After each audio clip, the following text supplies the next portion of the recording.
In case you ever find yourself in the wild in freezing temperatures without shelter, trash inside your pocket might save your life.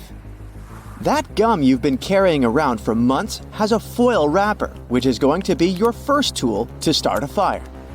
The second tool you need is a battery. It must be in that flashlight you happen to have or some other gadget. You're going to need to cut a narrow bridge out of the wrapper. If it's any thinner, it might break without serving its purpose. One wrapper should be enough to make 3 igniters. Put on your gloves. This contraption is going to get really hot really soon. If you drop it, you'll lose your only source of fire. Attach the gum wrapper to the battery on both ends. Hold it next to some good flammable tinder. If you also have chapstick in your pocket, add some to the fire to make it burn longer. If you get stuck in the snow in your vehicle, kitty litter can come to the rescue. You'll need to shovel as much snow and ice as possible from where your tires pass, and then put a good amount of cat litter around and under the tire. After you rock your car back and forth and carefully go from drive to reverse, you should get unstuck without a problem. In case you don't have a car or a tent at your disposal, you can arrange yourself a nice and warm sleeping area right in the snow. If you're stranded somewhere in the mountains, don't crash in a clearing. Avalanches are more likely to pass here. Find some accumulated debris and broken tree stumps at the base of the clearing and set camp there. To remove snow faster and easier, cut it with a knife or a sharp branch. You're going to be working with the crusty ice layer and going in blocks and not handfuls to save time and energy. Try clearing a section roughly as large as a king-size mattress. You won't be able to survive on ice-cold ground, so once you reach the soil, you'll need to thaw it. Pick enough wood to start a huge fire. You'll need it to burn for hours to keep you warm. If there are pine trees around you, you'll easily find fat wood. It's dried wood that's full of pine sap. You can start a fire on the tree stump using the method you already know. The resin will burn for days. It can also double as a signal fire for those looking for you. Don't feel like digging a shelter in the snow? Bulrush can help you out. It's hollow and it floats and can easily be shaped into whatever you need it to be. Snow bends it down and you can build your human nest inside it without any tools. Once you form the tunnel, bring some dry grass to insulate it. Get plenty of it to build strong and thick walls. Add more grass to the roof, and don't forget to make a grass door and leave an opening to ventilate your shelter. Poke small holes in the ceiling and in the door. When you're about to leave the house for the wilderness in the winter, don't wear cotton clothes or socks. Cotton holds moisture like a champ and loses all of its insulating properties. So, if you sweat or get soaked from the snow, cotton will make you feel even colder. Put on several layers of synthetic clothes instead, with a waterproof outer layer. Long underwear can also count as a layer. Choose woolen socks because they will suspend the moisture in the weave. If you don't have any, you can put on regular socks and plastic bags on top of them. No matter how tempting it looks, don't eat ice or snow. It can give you dehydration, as your body will need more energy to heat up and melt snow than receive from consuming it. Put some snow or ice in a bottle and between your sweater and the upper layer of clothes. Your body heat will slowly but surely turn it into a liquid. To speed things up, put snow in a bucket or pot and thaw it above your fire. You can make some pine needle tea if you collect enough of those and drop them in freshly boiled water. This drink will be packed with vitamins and antioxidants, just what your immune system needs to survive. You can make a rope for binding parts of your shelter or securing food when cooking out of pine roots. Use a stick to dig them out of the frozen ground and separate them. Split the root in two and pull the ends away from each other. This rope won't burn in your hot fire, unlike synthetic ones. To warm up the cold winter bed in your home, fill a bottle with hot water and place it in your core region under the cover. That's right, not in the toes area.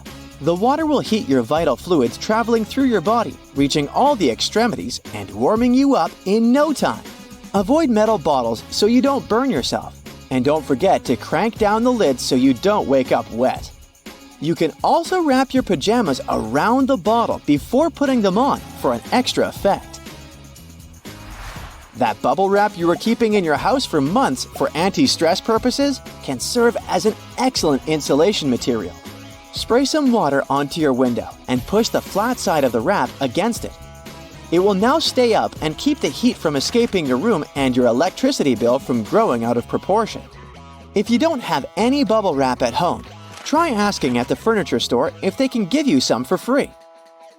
To warm up quickly when you wake up, set a timer on your coffee maker for 15 minutes before you wake up.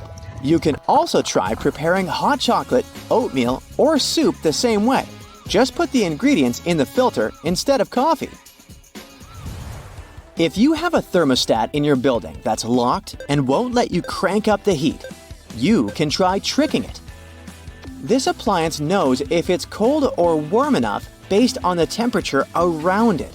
So, put some ice near it, and it will feel like it's colder in your room than it actually is. Just don't put ice cubes directly on the thermostat. In case you plan your outfits for the next day, you can put those clothes in your dresser and add an electric blanket on top. Turn it on the second you wake up.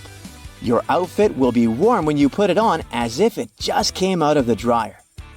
Your toilet seat will also feel warm and nice if you put socks on it. When the news tells you there's a huge storm coming and power outages are highly likely, fill your bathtub with water. If you have an electric water pump, it won't work, and you'll run out of water soon. Since gas stations also run on electricity, fill your car tank before the storm hits to have some emergency gas.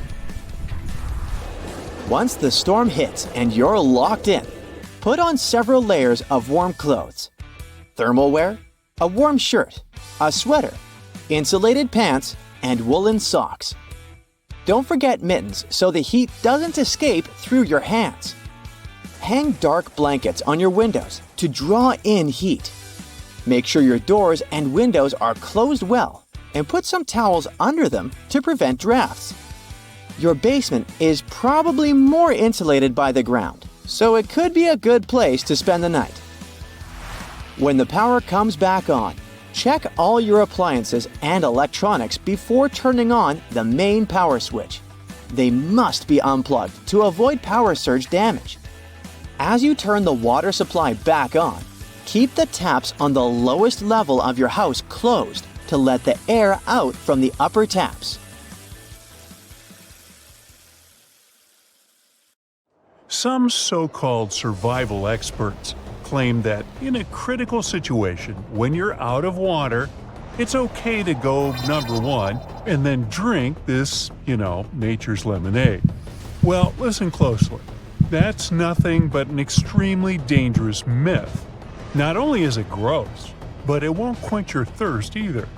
Even more, you're going to experience the opposite effect and get dehydrated at a much faster rate. You see, this bladder brew is the last step in your body's attempt to get rid of waste. No wonder it's brimming with waste products, which you should, by no means, reintroduce into your poor dehydrated body. However, it works just like water when you want to cool your body temperature a bit. Feel free to use your yellow rivers to dampen your clothing in case you want to freshen up. Another popular myth about hydrating your body speaks about sucking on a stone if you end up dehydrated. Well, while it's sort of true that sucking on a stone can help stimulate saliva flow, it's actually an ancient survival technique that people once used worldwide. But it doesn't provide actual hydration since, obviously, you can't get any water from the stone itself. Moreover, there is a risk of accidentally inhaling the stone if it's small, and it can potentially lead to choking. And finally, you never know what this stone experienced in life before you somehow decided to suck on it. Now, you might have heard that moss grows on the north side of trees, and you can use this knowledge to navigate through a forest. Well, I must disappoint you. Contrary to popular belief, and to what is often depicted in cartoons and movies, moss doesn't consistently grow on the north side of trees. The growth of moss depends on the species and the local climate. It thrives in areas where conditions are the most favorable, and it has nothing to do with the north or south, so don't rely on this rule too much. So, space blankets actually do work. Despite their thin, trash bag-like appearance, mylar-coated emergency blankets can indeed keep you warm. The key lies in their aluminum coating, which is thermal reflective. This allows the blanket to reflect infrared energy and retain heat. If you're experiencing shock or exposure, your body loses heat to the air, and it leads to a drop in body temperature. A space blanket helps prevent this by keeping moisture in your clothes and reducing evaporation, which in turn limits heat loss. Wrap yourself in one of those tinfoil-like sheets and you'll stay much warmer. Another plus, these blankets are compact and affordable, so don't forget to throw them in your backpack before heading out. Now, loads of people think that when they're lost outdoors, they need to find food first. That's a dangerous belief. In this kind of emergency situation, prioritize water and shelter over food. A study from 2009 indicates that humans can survive up to 2 months without food and between 8 to 21 days without both food and water, even though this number varies based on individual and environmental factors. In survival situations, finding water and shelter is far more critical than getting food. In harsh conditions, you might only last 3 hours without adequate shelter and 3 days without water. If you have water and shelter, it significantly increases your chance of survival. Unfortunately, there are also many misconceptions about treating hypothermia, like the statement that a hot tub can cure this condition. Now, it's true that rewarming is essential when dealing with hypothermia, where the body's core temperature drops below the normal 98.6 degrees. But placing a hypothermic person into a hot tub can cause extreme pain and may even trigger a serious health condition, like a heart attack. Instead, put hot water bottles under the person's armpits or use skin-to-skin rewarming. Avoid using high heat sources. They can be extremely harmful in this situation. Another myth connected to hypothermia is that you should let a hypothermic person sleep. In reality, it's crucial to keep them awake while warming them up. Symptoms like shivering, confusion, slurred speech, and clumsiness indicate severe hypothermia, and drowsiness can follow. Allowing a hypothermic person to sleep can be dangerous, potentially leading to the worst possible outcome. Stay alert and make sure that the person remains conscious while you're warming them up. How about feeding a hypothermic person? You may have heard that you should by no means do it, but this is actually false in mild to moderate cases of hypothermia. The treatment for hypothermia differs from that of normal shock. Feeding someone in shock is dangerous because they might throw up and choke if they lose consciousness. However, in moderate cases of hypothermia, small, repeated doses of high-calorie foods are beneficial. Such foods generate metabolic heat, helping the hypothermic person regain their ability to produce body heat. Now, when lost in the wilderness, you can eat anything animals eat. Well, hold on. It might be one of the most dangerous survival myths. Although humans share some biological similarities with other animals, there are significant differences in our dietary tolerance. Some plants that are safe for animals can be extremely dangerous for humans.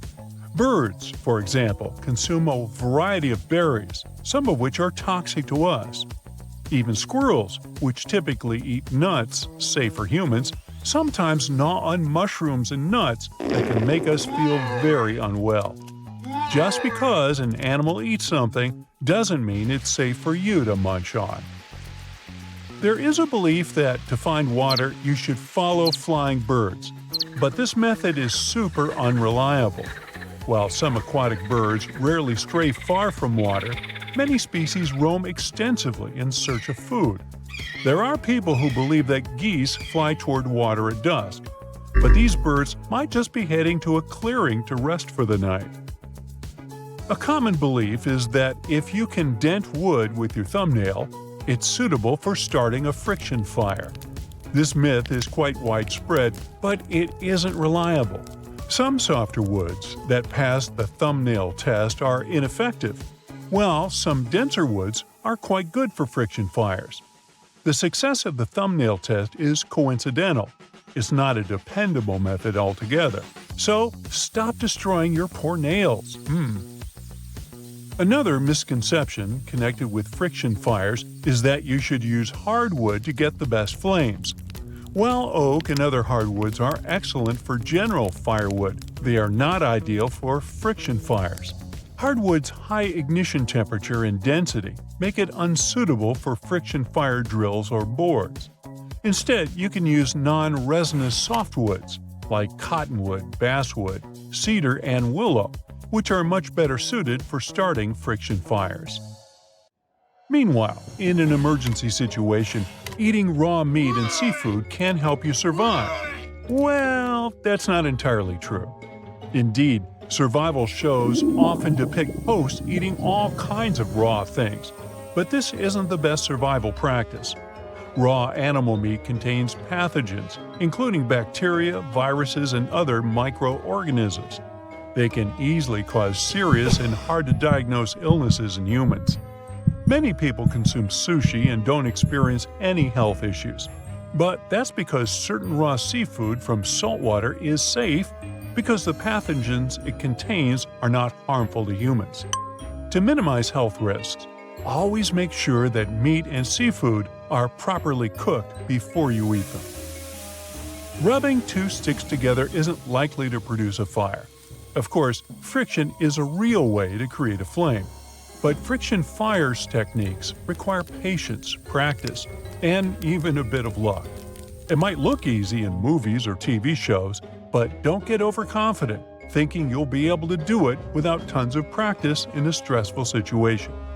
If you're still eager to try it out, use a downward speed motion rather than a lot of force. Okay, so let's say you don't have enough patience to start a friction fire, but you do have matches. Well, they got wet at one point, but they're all dry now. Great! Not really. It's a myth that when dried, matches will work as they're supposed to. You see, the chemicals used in matches are vulnerable to humidity and moisture.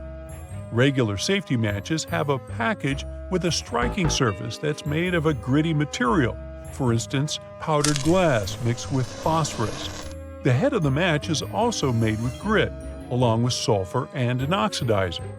A tiny amount of heat that is created when you strike a match is caused by the friction of the glass powder grinding together.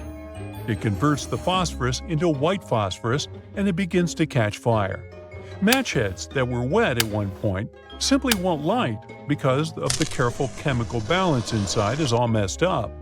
So if you're heading somewhere where there's a chance to get wet, either invest in waterproof matches or keep your matches in a waterproof container. Some people believe that a big fire can beat a shelter. In reality, though, even a fire made from large logs can't be an excuse to skip that important step. It can start raining heavily, and the flames will go out in no time. Plus, it's not that cool to sleep in the open. Wild animals aren't going to miss out on a delicious meal, like you. So it's always a good investment to take the time to build a shelter that will protect you from the elements and wild animals. There's a myth that all base layers work equally well. Unfortunately, this is not true. For example, cotton might lead to hypothermia if you rely on it as your primary base layer when the weather's cold. This fabric is great for wearing around the house, but it's better to use it in hot, dry climates. Once cotton gets wet, its insulating properties become non-existent. As soon as you start sweating, the moisture will soak into the cotton fibers and your clothes will begin cooling your body through conduction. And keep in mind that cotton fibers can keep up to 27 times their weight in water.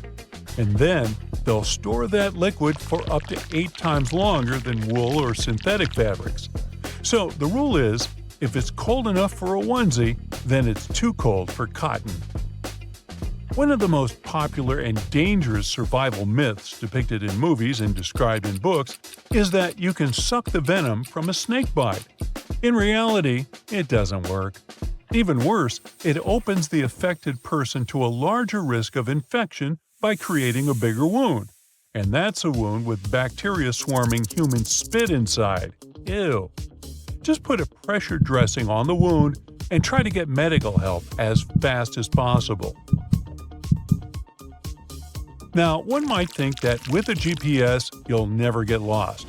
Of course, you should always take a GPS unit with you when you go hiking, if you have one. Keeping a GPS device with you will give you peace of mind, but you should keep in mind that these gadgets aren't fail-safe. You can misplace or break your device, or it can run out of battery. That's why you better have a map and compass, as well as the knowledge how to use them as a backup. After all, navigation isn't only about knowing which way to go. It's also about knowing where you are at the moment. There is a common belief that if you're stuck in a snowy environment without access to drinking water, consuming snow is the best way to rehydrate. However, this is a misconception and can actually lead to further dehydration. Why so? Well, when you eat snow, your body expends energy to melt and warm it up, which causes you to lose liquids faster. Plus, consuming snow can lead to hypothermia, a condition that is especially dangerous if you're alone in the wild. Snow might also contain harmful bacteria that can make you ill. If you have no other choice than to consume snow, melt it first using some sort of heat. Plus, avoid snow that doesn't appear fresh and white. Yeah, avoid that kind. If you experience frostbite, it's crucial to deal with it quickly. It's a dangerous misconception that you need to apply hot water to the affected area. In reality, it can worsen the damage. Instead, if medical help isn't immediately available, remove any wet clothing and submerge the frostbitten area in warm water. Prevent the affected area from refreezing and keep it elevated to minimize swelling. Apply a bandage to the area.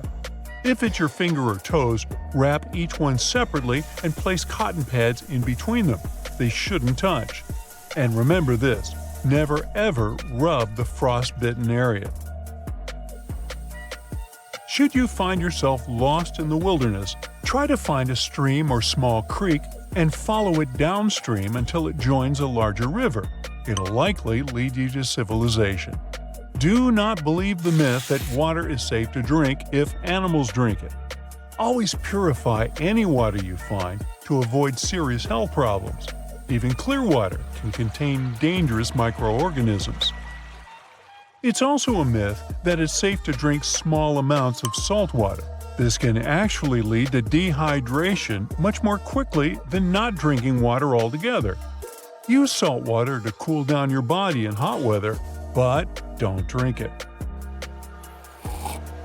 So, you stumble upon a cave while lost in the wilderness, and it seems like an ideal shelter, especially if you have matches and can find wood nearby. But keep in mind that you should never build a fire inside the cave. The heat can cause the rocks to expand and potentially break, leading to a rock fall or landslide. Instead, build your fire outside the cave to stay safe and warm. When you realize you are lost during a hike, stop moving immediately. It may seem counterintuitive, but staying put and creating a shelter increases your chances of rescuers finding you.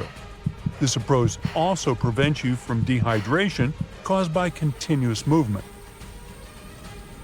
Now, you might have heard that if you come across an unfriendly swarm of bees, you should jump into the water and the buzzing creatures will leave you alone.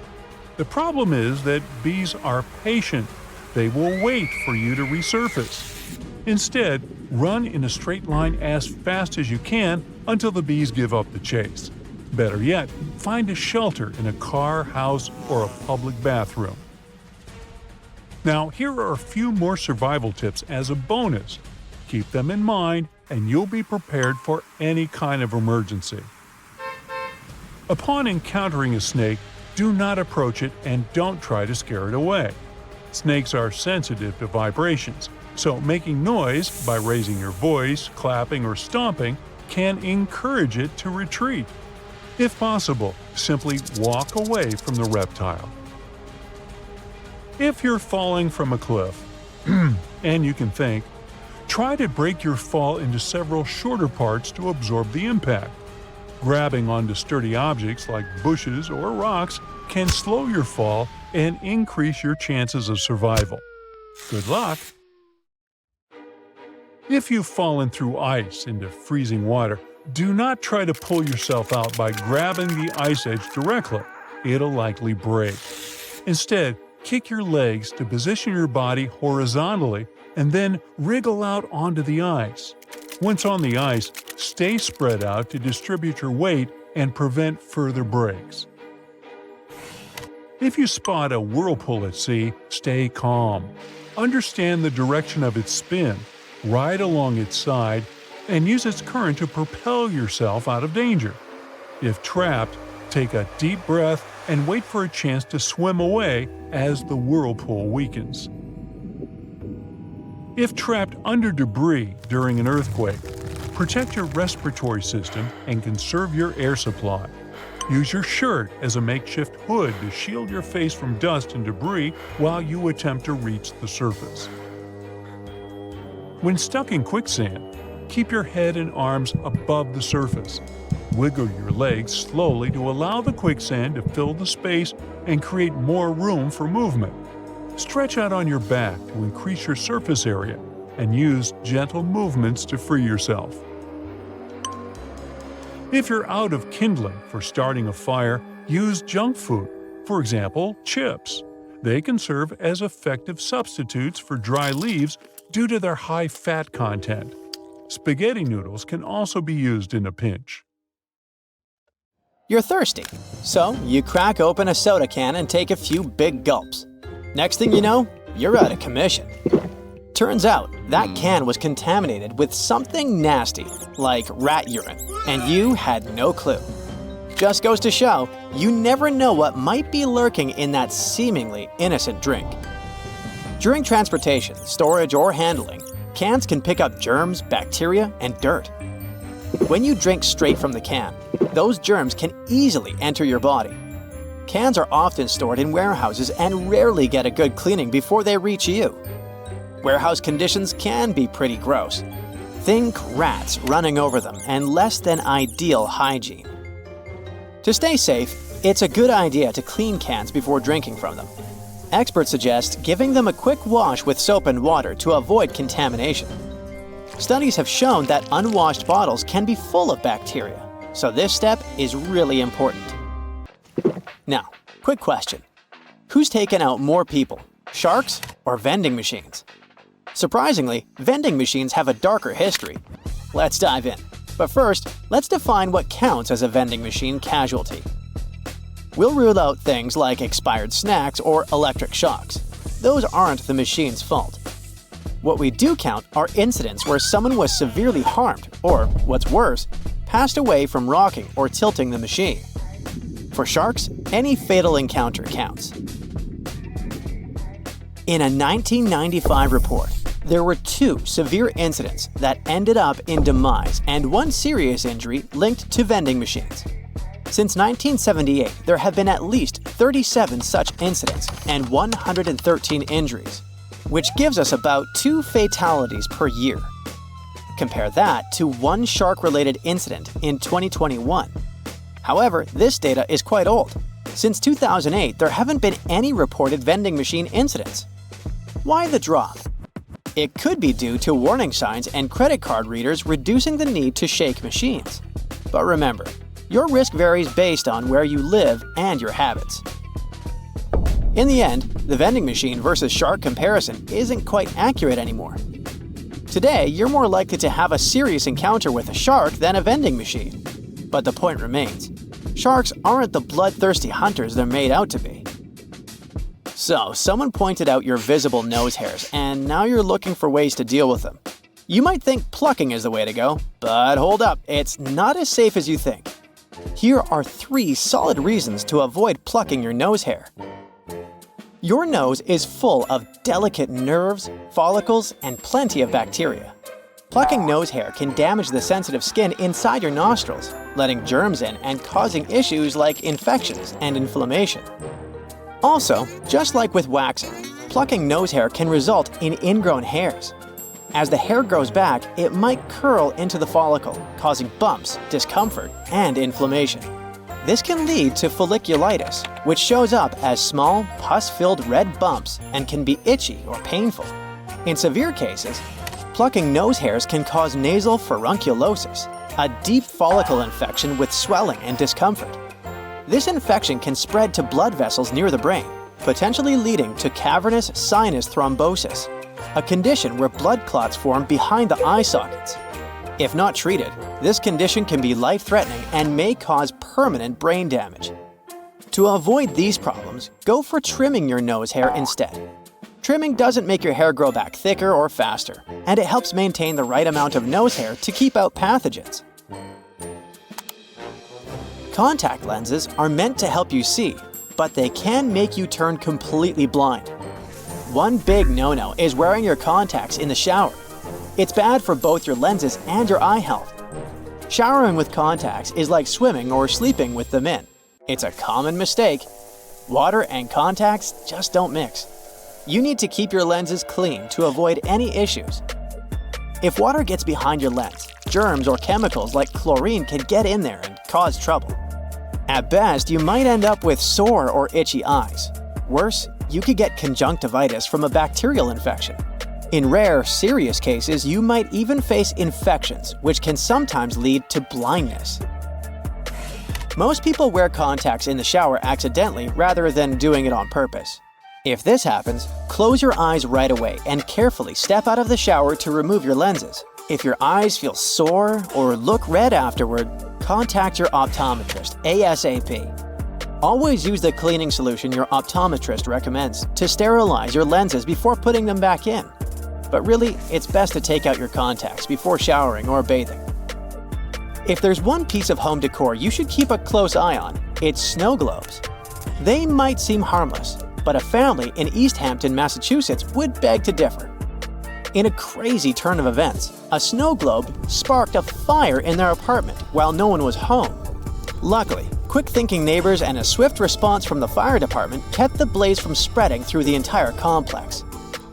It was a normal Thursday morning when, around 11:30 a.m., neighbors heard smoke alarms blaring in the apartment and dialed 911. Firefighters arrived to find the place locked, so they had to force their way in. Inside, they found a small fire on the coffee table and a room filled with smoke. There, they also saw the culprit.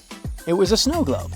It was sitting just right on the coffee table, and the sunlight hit it at the perfect angle, magnifying onto some cardboard and styrofoam and setting them on fire.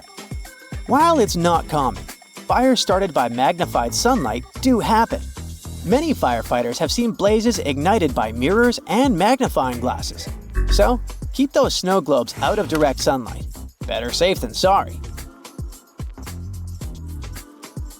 Alright, let's talk about fatal fruit. No, I'm not going to bore you with another lame list of the most poisonous fruits out there. Instead, I'm going to tell you about something heavenly tasty that can make you teleport to the heavens in a matter of seconds. Meet the coconut. This seemingly innocent fruit has a dark side. Coconuts are responsible for around 150 fatalities each year.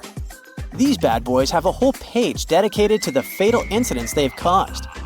A full-size coconut weighs about 3 pounds 3 ounces.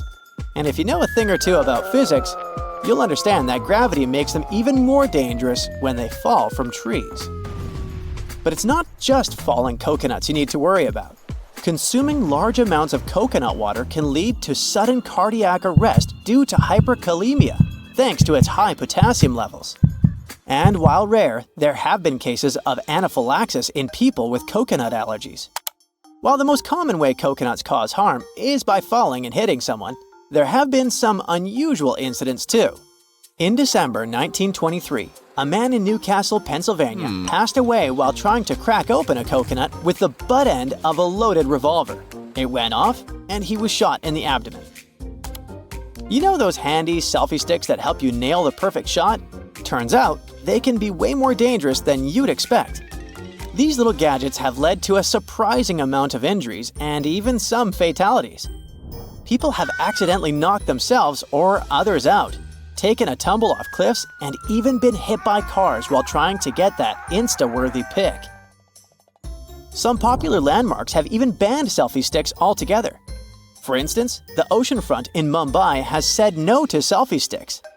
India, by the way, leads the world in selfie-related deaths. Nearly 40% of the 49 globally recorded fatalities over the past 3 years happened there. If you still think selfie accidents aren't a big deal, consider this. From 2008 to mid-2021, a staggering 379 people lost their lives while trying to get that perfect shot. So yeah, it's definitely something to take seriously. If you ever get one-on-one with an alligator, you can save yourself using just one simple trick. At least that worked for a young visitor of Moss Park in Florida who escaped a gator's grasp. Juliana was swimming in shallow water when an alligator bit her leg and refused to let go of it. Luckily for her, the girl knew exactly what to do because she was paying attention during her visit to a theme park with gators. First, she tried hitting the animal on the forehead, but it didn't work. Then, she decided to use her knowledge and stuck 2 fingers up the gator's nose. The animal opened his mouth to take in some air, and the leg was free. I don't want to scare you or anything, but there are around 5 million wild American alligators roaming across 10 states. Some of them live in places you go to rest, like golf courses, swamps, lakes, rivers, hiking and bike trails, and fishing spots. Gators rarely go after people because we're not their prey. Dogs and horses do it way more often, but they have a reputation as ambush predators, and every attack goes viral.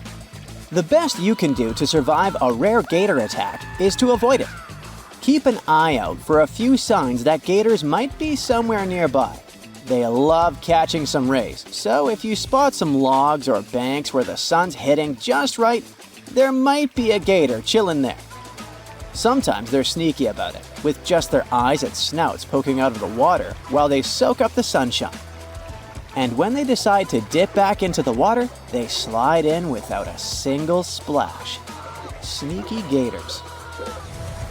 During mating season, which starts around April and goes through June, they get pretty vocal. So if you hear some loud bellows echoing through the swamp, chances are it's a flirting gator.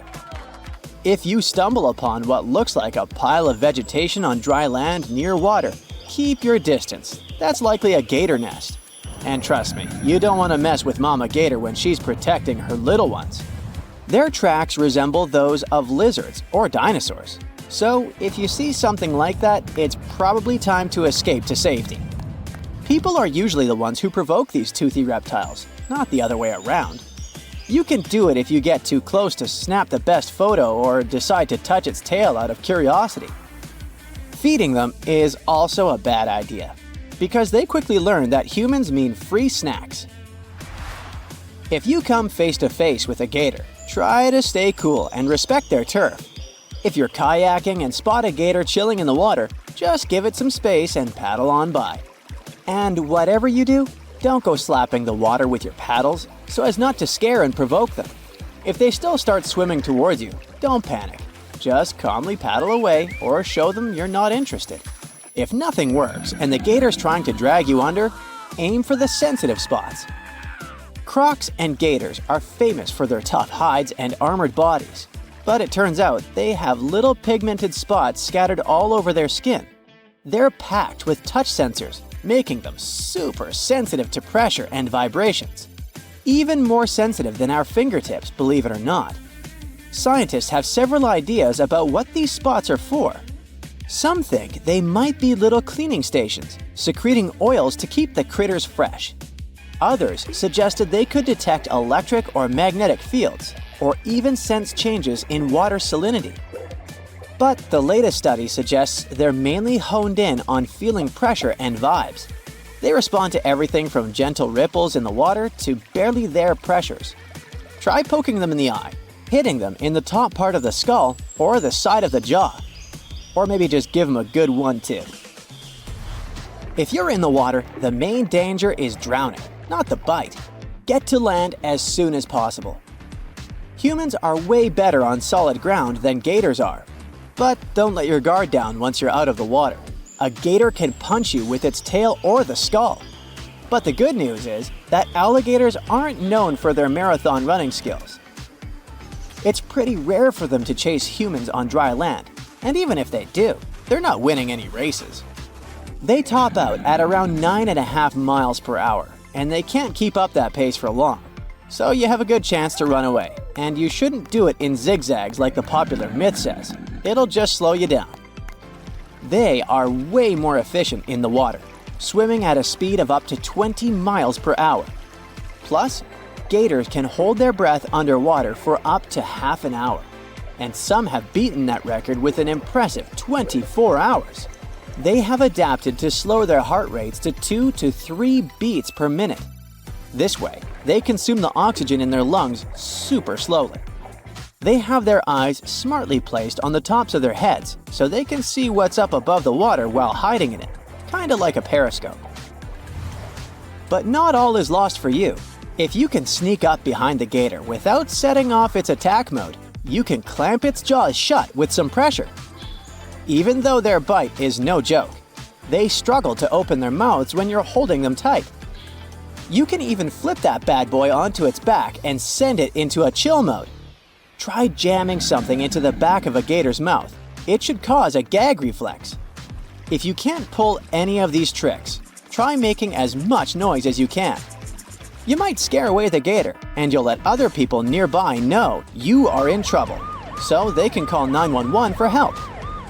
If someone wants to save you, they have more chances of doing it on the ground, so they should never jump in the water to rescue you. All this works for alligators, but might not work for crocodiles. The first way to tell the difference between them is to check out their snouts. Gators have short, stubby ones with rounded ends, like a wide U shape. Crocs sport longer, skinnier snouts that taper into a point, more like a sharp V shape. Take a peek at their teeth. When gators close their mouth, you'll see their top teeth sticking out, mostly downward. Crocodile teeth are more evenly matched, with some pointing up and some down. Gators are freshwater fans, so they live in ponds, swamps, and lakes. Crocs live in freshwater, brackish water, and even salty coastal areas. Gators are usually more relaxed than crocs, but both can get wild, especially if they're feeling peckish. So if you spot either one in the wild, give them plenty of space and maybe a friendly wave from afar. Despite all the obvious risks, some people still think it's cool to have an alligator as a pet, although it's mostly illegal. The first problem is that you need a lot of space, because that tiny 7-inch gator you think is cute is gonna turn into a massive beast, especially if it's male. A gator has 80 teeth in its mouth and muscles that can crush bones with over 3,000 pounds of force. These guys are also really smart and can figure out how to escape their enclosure, anticipate your moves, and even use tools to get what they want. You might think you can train one, but it's not like teaching your pup to sit and roll over. It takes years of experience and a whole team behind you to change their wild instincts. Plus, they're bottomless pits when it comes to food. Finally, these guys stick around for a long, long time, over 50 years. So when you realize you can't handle it anymore or just don't want it, good luck finding someone to take it off your hands. So, if you have some matches and they've gotten wet, don't waste time drying them. The chemical compound can be changed by water and the matches will simply not work. To cure hypothermia, don't get into a hot tub. Fill some bottles with warm water and put them under your armpits. That will help you warm up better than the hot tub for sure. When you're thirsty and don't have much water, don't save it to last you longer. This can lead to further dehydration. Instead, drink every drop of it and try to find more water ASAP. So hydration is a must no matter the weather. But the idea that drinking hot liquids will warm you better is a myth. No amount of hot liquid can raise your body temperature. Plus, you can drink cold water faster than a hot drink, and that will help with hydration. Never poke a beehive because its inhabitants will get defensive, you think? And trying to escape by jumping into a lake or a river won't do any good. Bees will wait for you to resurface and attack you. After you poke the hive, run as fast as you can and don't look back. Sucking the venom out of a snake bite wound is likely to introduce more bacteria into the wound and even poison the person trying to help. Instead, take a photo of the snake, lie down while waiting for help, and try to stay calm. One of the most logical things to do when you are cold is to layer up. Now this is mostly true, but not if you put on cotton clothes. When cotton gets wet, it loses all its beneficial properties and can make you feel much colder. You should always wear wool clothes because they're much better insulators. Never drink cactus water. It can give you a nasty stomachache and even paralyze you, unless it's a fishhook cactus. But even then, it's too risky. Instead, try eating the fruits from the plant. They're full of juice. When you're chased by some predator, never jump off a cliff into the water. This is much more dangerous than meeting the predator. If you jump from a high place, the water surface will feel as hard as concrete, or the water might be too shallow and you'll hit the bottom. GPS is not the best navigational tool. It's reliable and easy to use, but it can break down. So you should learn how to use a map and a compass. They won't let you down if you know how to use them correctly. A puddle of water might look bad and smell a bit, but water is water, right? Well, unfortunately, boiling it can eliminate the bacteria, but not the heavy metals it contains. Those can cause serious health problems. A better option is to find some stream water to boil. Consuming random berries in the forest is dangerous. First, you need to check if they smell okay. If they have a pear or almond smell, avoid them. Next, get one, rub it on your forearm, and wait for 15 minutes. If your skin starts to itch, don't eat those berries. If you bite on a berry and it has a bitter, tingly, or soapy taste, spit it out. Never suck on stones to get some water. It is believed that when you're doing it, your body produces more saliva and it hydrates you. This is not true. If you don't drink water, nothing will help. Even worse, you can choke on the stone. Eating raw meat and fish is really dangerous. Yeah, we eat sushi, but it's normally saltwater fish, which is mostly safe. In the wilderness, always cook meat and fish before eating it. Moss doesn't only grow on south-facing surfaces. It can grow anywhere, depending on the temperature, so never use it to navigate. You'll be better off using some more reliable sources. For example, keep in mind that the sun rises in the east and sets in the west. Following birds to find water is a myth. They could be flying anywhere.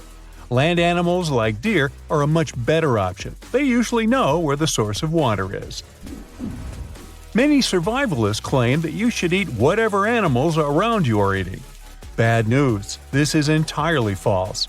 Birds and squirrels consume berries that are super dangerous for us, but they don't harm them. And some animals eat poisonous plants to become venomous.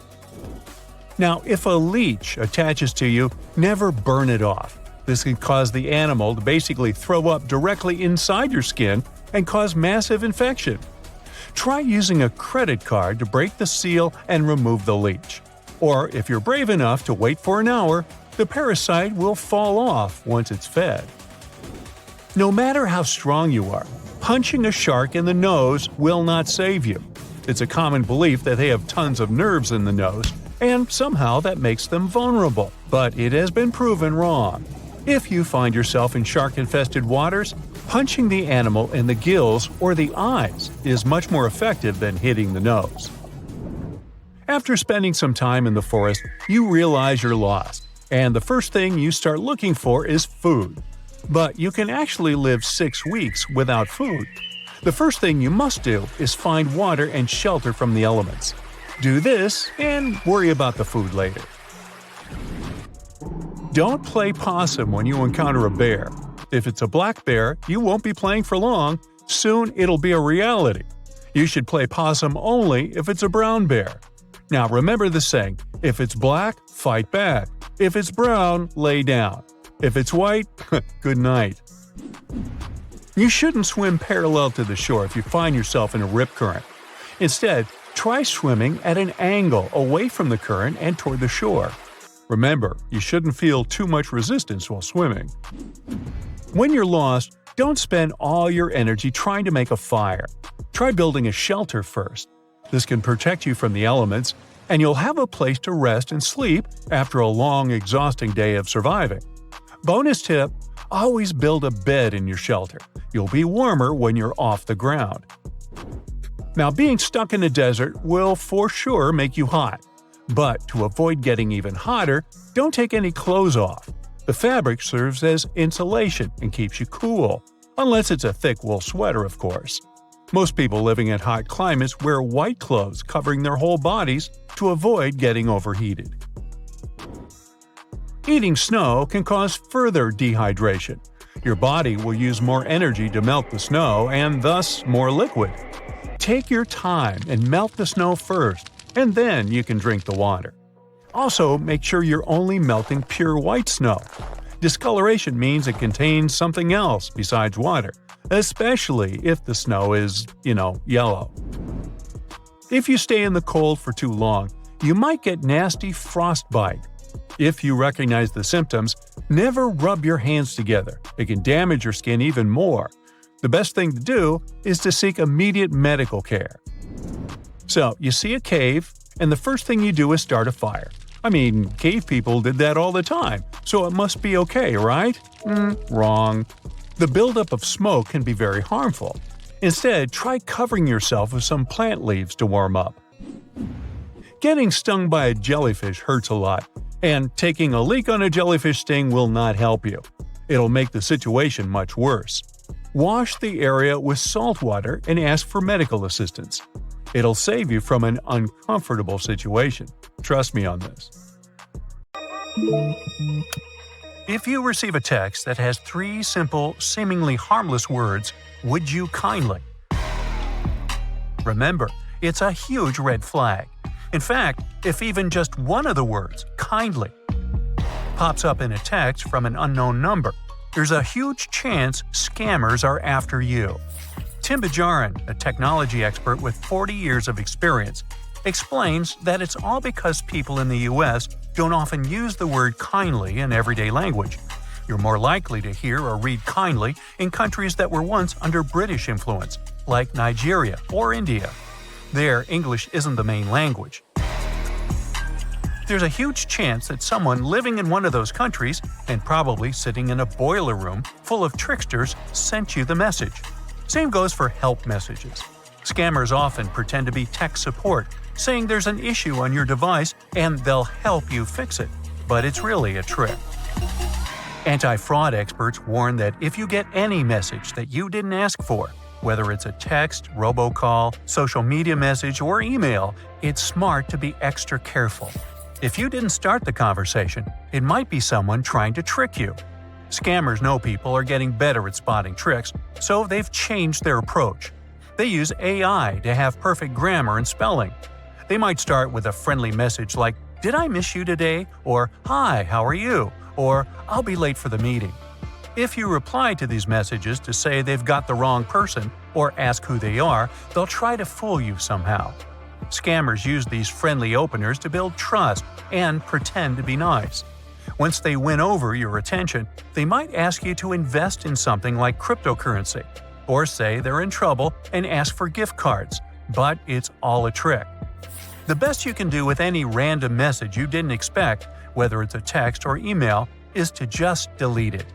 If the message says it's from someone important, like your bank or the IRS, don't click on any links or open attachments. If you're unsure whether the message is real, you should log in directly to your account at the official website, not through any links in the message. Another safe thing you can do is call the bank or company using their official phone number to check if they really were trying to contact you. It's important to report scam messages because law enforcement can use the information to see how big the problem is and put more effort into solving it. Another big scam that's happening more and more lately is the pig butchering scheme. But don't worry, no pigs are involved. It's called that because scammers spend some time fattening up their target first. They start talking to you on social media or a dating app and become friends, or even act like they're interested in a relationship with you. They chat and get close over weeks or months, and then, once you trust them, the scammer suggests investing in something that sounds promising. It could be a new cryptocurrency or a special stock trading site. When you invest a lot of money, hoping to make even more, the scammer then butchers the relationship and disappears with all the money. So, you gotta double-check any online investment opportunity and try not to share too much personal information with new online friends. Now, in a job offer scam, you might get an email about a job that sounds interesting, even though you didn't apply for it. Here, you need to remember the golden rule of safe online surfing. If the offer sounds too good to be true, it probably is. The job is often something unusual, like being a mystery shopper or a position that doesn't require any special skills. If you say yes, your new employer will send you a check or money order to pay you, but the amount will be way more than they promised. They then tell you to keep part of the money and send the extra back to them. And here comes the trick. That check or money order they sent you was fake. So, when you send them the extra money, you're actually sending them your own money. And once you realize the check was fake, it's too late. Scammers use this trick a lot, especially on popular job sites. So, it's important to be careful and double-check any job offer that seems suspicious. If you receive a phone call from someone who works for Microsoft or another big tech company and offers to make your computer faster, don't get too excited. If you accept the offer, they will send you an email and you'll click on a link to download a program that lets you control your computer from far away. Once they're in, they can put malware on your computer, which lets them see your files and steal important personal information. To stay safe from these kinds of scams, ignore unasked-for advice from strangers. Real companies won't call you to fix your computer out of nowhere. And please, never allow remote access to your computer unless you know and trust the person. If someone calls you, ask questions to make sure they're who they say they are. Scammers often give up if they see you're being cautious. Now, sometimes scammers will make fake quizzes or surveys to trick people into giving away their personal information. These quizzes might start with fun, harmless questions, and once you get hooked, they'll ask you for personal details like your address, birthday, or even bank information. They often promise rewards or prizes to make people feel comfortable sharing more. But the real goal is to gather information that could be used for identity theft or fraud. To stay safe, only trust surveys from websites or companies you know. Look them up if you're unsure. If the quiz suddenly redirects or opens more windows, that's usually a sign of something suspicious. Some quizzes ask for access to unnecessary personal info. Be cautious and say no if it feels strange. Now, another form of scam is voice phishing, when someone pretends to be an official over the phone and asks you to provide your data. Always check with your bank, hospital, or whoever the scammers pretend to be if they really need your data. It can also be a robocall that asks you to contact some phone number to claim your prize. The robot can offer you to press a certain button to stop communication with it for good. Ignore it. You'll just sign yourself up for more robocalls because they know you're a real person. Now, some bad guys that practice vishing are after your voice. It's as unique as your fingerprint, iris, and DNA. A simple yes or "I'm listening" can help fraudsters generate a sample of your voice. If they get that and some other data from you, they can access even more personal data and do some operations pretending to be you. AI tools can change recording of your voice seamlessly into something you never really said. So the best you can do is hang up without saying a word. To keep your personal data safe, you gotta get creative when you answer security questions that can give you access to your account when you forget your password. Don't select the same security questions across multiple sites. If one answer is leaked, then they'll have access to all your accounts. If someone's after your data, they can easily find out the name of your elementary school, favorite food, or pet. So don't give away these clues online or use fictitious information as answers to your security questions to keep them unhackable. In case you have your pet's name as a password, don't share pictures of it signed with that name. Invent a passphrase of random words instead of a password. But the best you can do is not use the pet's name as a password and get a special app to create a stronger password for you instead. Finally, be careful when you're shopping online or typing in some other sensitive data in public places, because shoulder surfing is a real thing.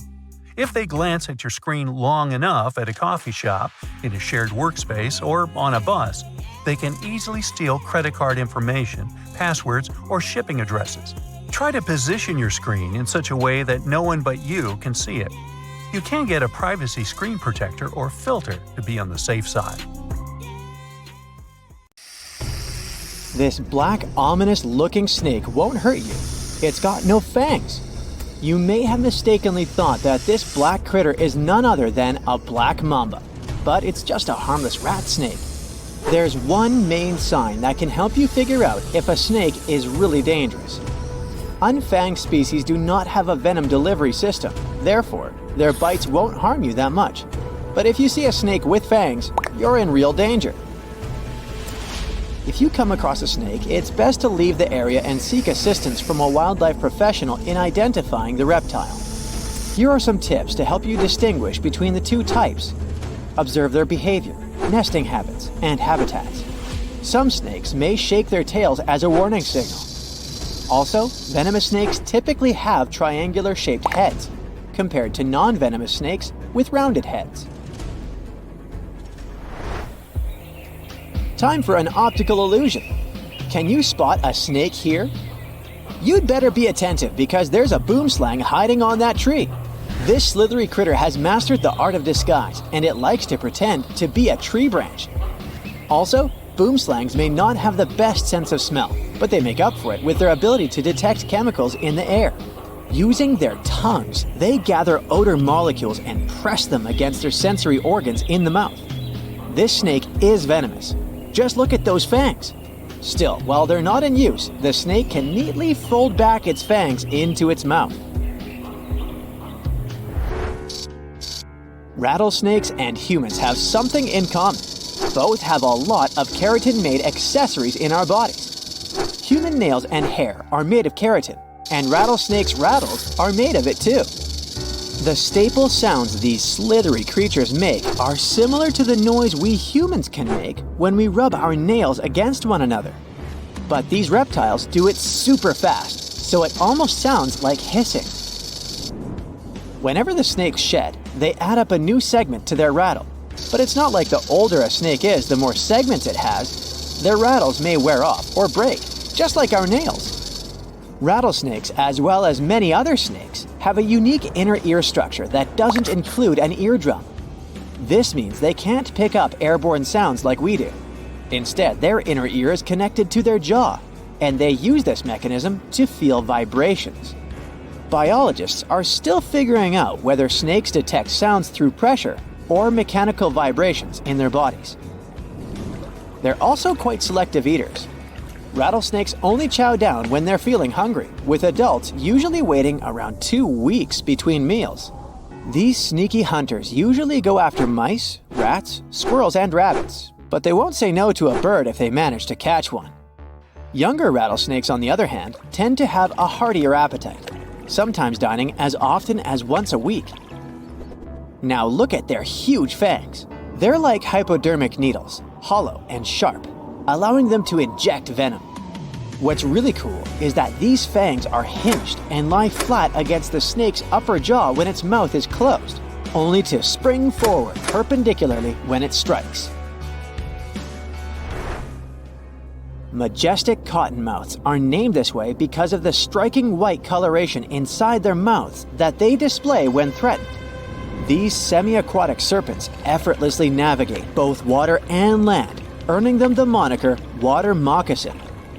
Equipped with heat-sensing facial pits nestled between their eyes and nostrils, they possess an extraordinary ability to detect even the slightest temperature variations, honing in on potential prey with precision.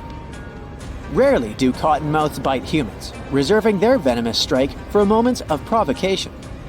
Here's a tip on how to distinguish between non-venomous water snakes and their venomous counterparts, cottonmouths.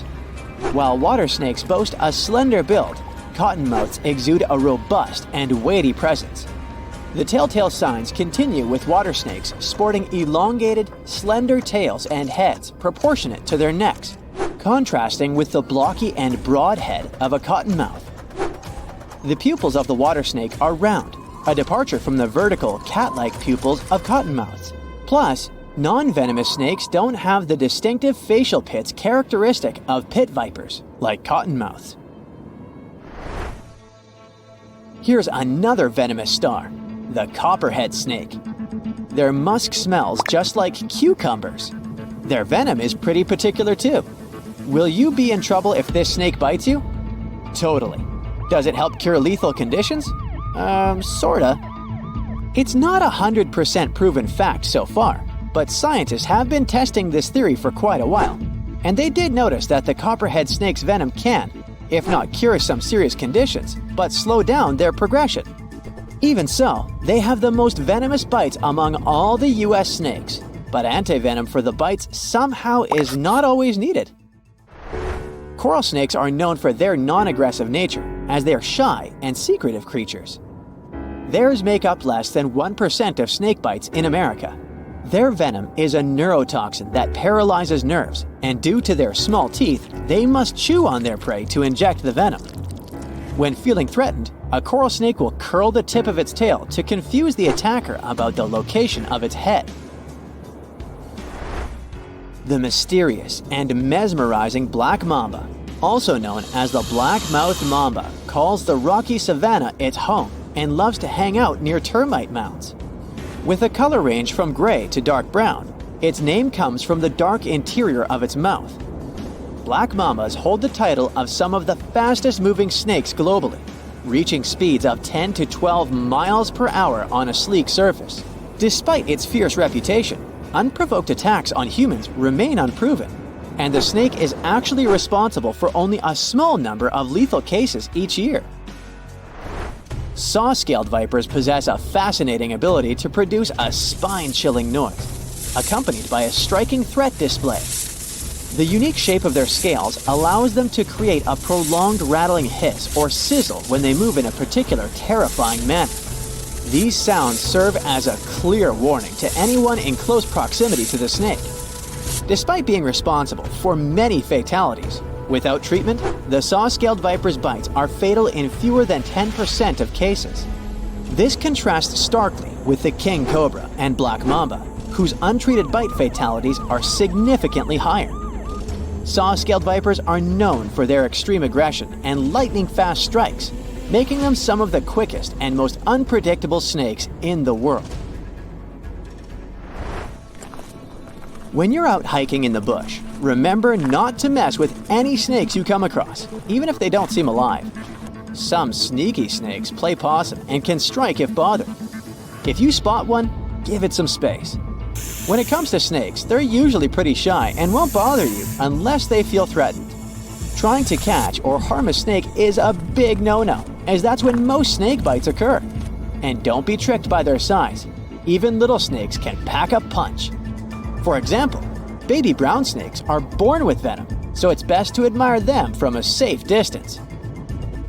Each year, over 7,000 Americans fall victim to snake bites, often due to misguided attempts to handle or fight a snake. It's crucial to avoid such actions and seek immediately medical help if bitten. Understanding how to differentiate between venomous and non-venomous snakes is key to assessing potential risks.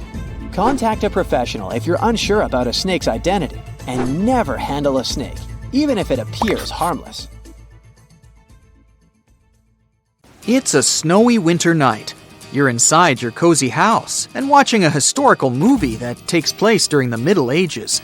As you take another sip of your hot chocolate, you can't help but wonder how the people survived the winter back then. At that exact moment, your TV screen suddenly turns into a portal and pulls you inside. Whoa!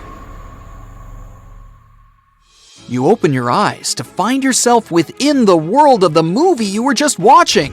A man approaches you and says, "Welcome to my medieval village. I am Bartholomew, and I called you here to give you an answer to your question.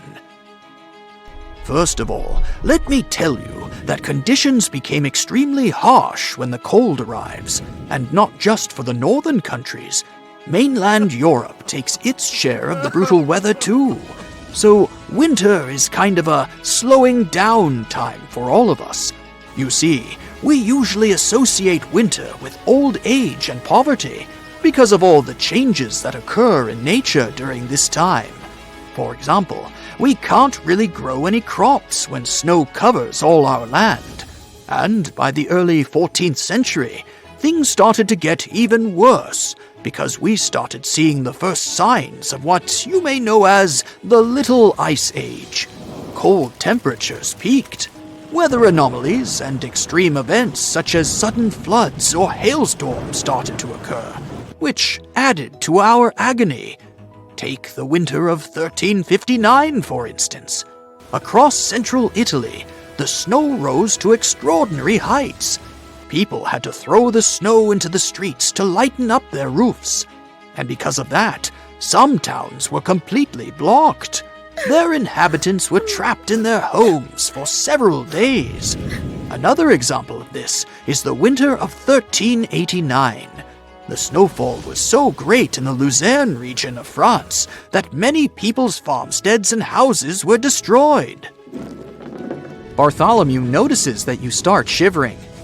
Ah, you were not prepared for this journey back to medieval winters, I see. Let's walk to my home and find you some warmer clothes. As you can see, I'm already wearing a cloak, a scarf, and mittens, which are all made out of wool. I also have boots that are made out of leather from a deer. Still, all these are not really enough to stay warm when one is outside. That's why we usually layer other clothes underneath them all to keep the warmth trapped. By the way, the wool can get heavy and itchy sometimes. So beneath our woolen outer clothing, we wear linen undergarments too. The linen acts as a barrier between the wool and the skin, therefore making things a bit more comfortable for us. It is also easier to wash linen clothes, and they dry way faster than woolen ones. The wealthier ones can line their winter clothing with fur, and us regular peasants sometimes use rabbit and lamb for the same purpose. It's not as glamorous, but still effective. We can also hunt some wild animals and birds with the permission of the Lord. Yet again, the sumptuary laws, in other words, consumption laws, are very clear on who can wear what according to their social standing. Take the 1363 English sumptuary law, for example. It states that the wives and daughters of craftspeople and land-owning peasants were only allowed to wear lamb, rabbit, cat, and fox furs. You notice a weird-looking hinged metal sphere in Bartholomew's pocket and ask him what that is. Ah, it's a hand warmer, he says as he gives it to you. If we are going to be outdoors for a long time, we bring one of these with us. Otherwise, one's fingers can get numb, you know. Now take a closer look at it, and you'll see that it has tiny holes on its surface. This helps the heat to escape, so that we can warm our hands without burning them once we fill it with hot coal. That's kinda heavy, you say, and think about how lucky you are to be living in modern times. With just one click from the comfort of your home, you can order Hot Hands instant hand warmers from Amazon, and no coal is necessary. You can even put those inside your shoes to warm your toes, since they're pocket-sized, unlike this metal orb. You and Bartholomew arrive at his house. You realize that he does not take any of his outer garments off. "We keep everything on during the coldest months because the indoor heating isn't always great," he says. "As you can see, the fireplace stands here at the center of our homes, and right above it, there is a ventilation hole rather than a chimney, which causes us to lose so much of the heat. Yet again, we don't usually sleep in our outside clothes. Instead, we put bricks and stones in the fire, wrap them in fabric, and take them to our beds to warm the sheets. Wearing our nightcaps all night long also helps. And when we're not sleeping, we usually try to stay close to the fireplace as much as possible." You sure appreciate that hot water bottle of yours more now, right? And you didn't even need to cover it with a cloth, like these folks have to do. It already came with a knit cover for your convenience. And the best part is, it's much softer than a brick, and can be heated in the microwave within seconds. "How rude of me! I forgot to offer you something to eat," Bartholomew says. "I know I already told you winter means stillness for us, but we still need to put in some work to not starve. There's a lot of preparation to be done in advance to survive these medieval winters. First of all, we start gathering wood for the fire from as early as spring and through the summer.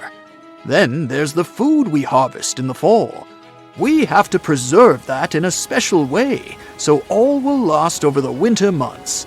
The same thing goes for meat, too. The methods we use include pickling, drying, and brining. In terms of grains, cereals, and pulses, we dry them out and store them in ceramic or clay pots. We later use them for making potted stews and soups, in addition to vegetables. Basically, everything we can find goes into the pot. The most common foods we eat in our everyday lives include onions, peas, beans, lentils, and herbs such as parsley. We still have to include protein in our diet, though, and we do that by eating cheese, eggs, fatty bacon, or salted pork. In terms of fresh fruits and berries, they are hard to find during wintertime, so we preserve the ones we already picked by the air drying method too. You think to yourself, if only these people had a food dryer at home, their lives would be so much easier. They could use it for all the foods Bartholomew just mentioned, from fruits to meat. Then again, there's no electricity here. I wouldn't want you to think winters are so grim, long, and boring after everything I've told you. We still do plenty of activities to keep ourselves entertained, Bartholomew says. But what? It's not like they can binge watch their favorite TV shows. We play in the snow a lot, adults and children all together.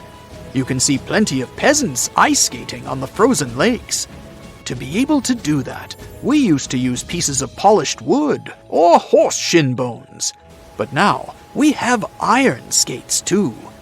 I need to mention though, here in Western Europe, ice skating is not as common as in Scandinavia. That is because they are more accustomed to snow and cold temperatures.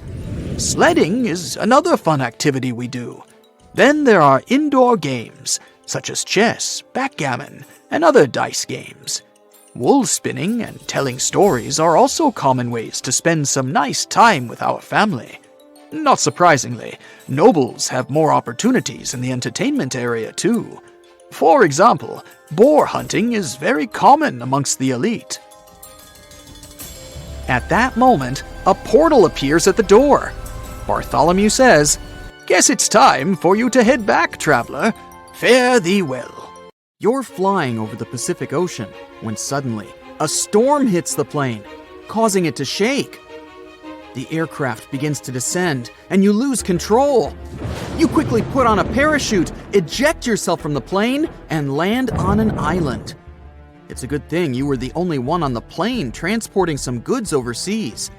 Luckily enough, the storm hasn't damaged your parachute. You unstrap yourself and head to the closest shelter under some palm trees. You're waiting for the storm to be over. The next day, the sun is shining, and the waves seem nice and friendly. You wake up and look around. Nothing but a large stretch of water encircling you from all directions. Not a boat, human, or another living being is around. You scout the island, trying to find anything. You don't even know what you're looking for. On one side of the small island, you see some scrap metal and remnants of the plane washed ashore. You rush over there and try to see if there's anything useful. Too bad everything is destroyed. However, one sealed box has made it. You open it and see dozens of duct tape rolls piled on top of each other. After going through the island, you head back to your camp, dragging the box of duct tape. You try to figure out what to do. Soon, you get a light bulb moment. There are some places on the island that are hard to access, and since your shoes have been damaged, you fashion out some sandals. To do it, you grab some branches and try to use duct tape to make a new pair of shoes. After many failed attempts, you almost give up. But then, you attach some duct tape to pieces of tree bark that are roughly the size of your foot. Those are going to be the soles of your new shoes. The duct tape is smooth and won't hurt your feet. After adding several branches, you wrap the duct tape around your feet, and voila! You have duct tape sandals. Now you can venture into the rocky parts of the island without damaging your feet. As you walk along the island, you start feeling the heat. You wrap your shirt around your head, but it's not enough to protect you. You use some duct tape to create a hat with the help of leaves. Then you place it on your head. You're now safe to go. After a while, you bring back some stuff you found around the island. By this time, you've started to feel that your tummy is rumbling. Next, at a rocky reef, you spot some large yummy crabs and fish, but you can't catch them with your bare hands. You grab a long branch, take some palm tree leaves, and tie everything together to make a net.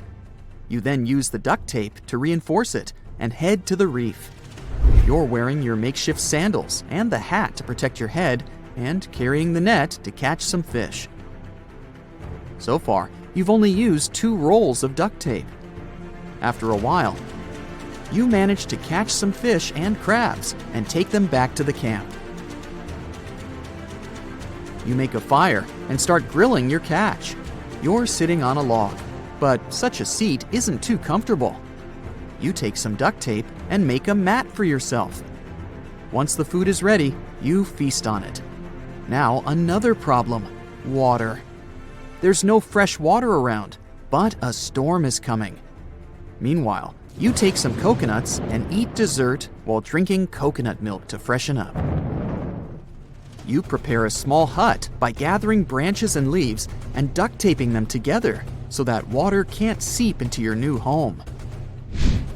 At the same time, you create a funnel out of duct tape to collect rainwater. After getting into the funnel, the water is collected in a makeshift pond, also made out of duct tape. At this point, you've used almost half of the duct tape rolls. The storm starts brewing, and you stay inside your hut, where you have your new floor mat. You're bored, so you create a chair and table out of duct tape to make the hut a little comfier. It starts raining, and you notice that some water has gathered in the reservoir you built. You immediately drink it, using a coconut shell as a glass.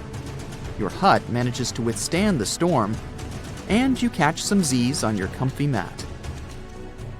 The next day, you check the duct tape supply and see that you are now halfway to finishing your last roll of tape. You've made a secured and solid hut and have a steady food supply from the reef. You've already spent 5 days on the island, so now it's time to find a way out. You've tried your best to seek help, but nothing. Not a plane or ship in sight. You're desperate to get out, and you're lucky. You spot a cargo ship very far off in the distance. You need to act quickly. After reviewing your box of duct tape, you decide to create a raft to sail away. You gather enough food and water for the journey and get to work. You start by collecting large logs for a base and setting them side by side. You have some rope made from tree bark and leaves to tie the logs together. It's big enough to fit you.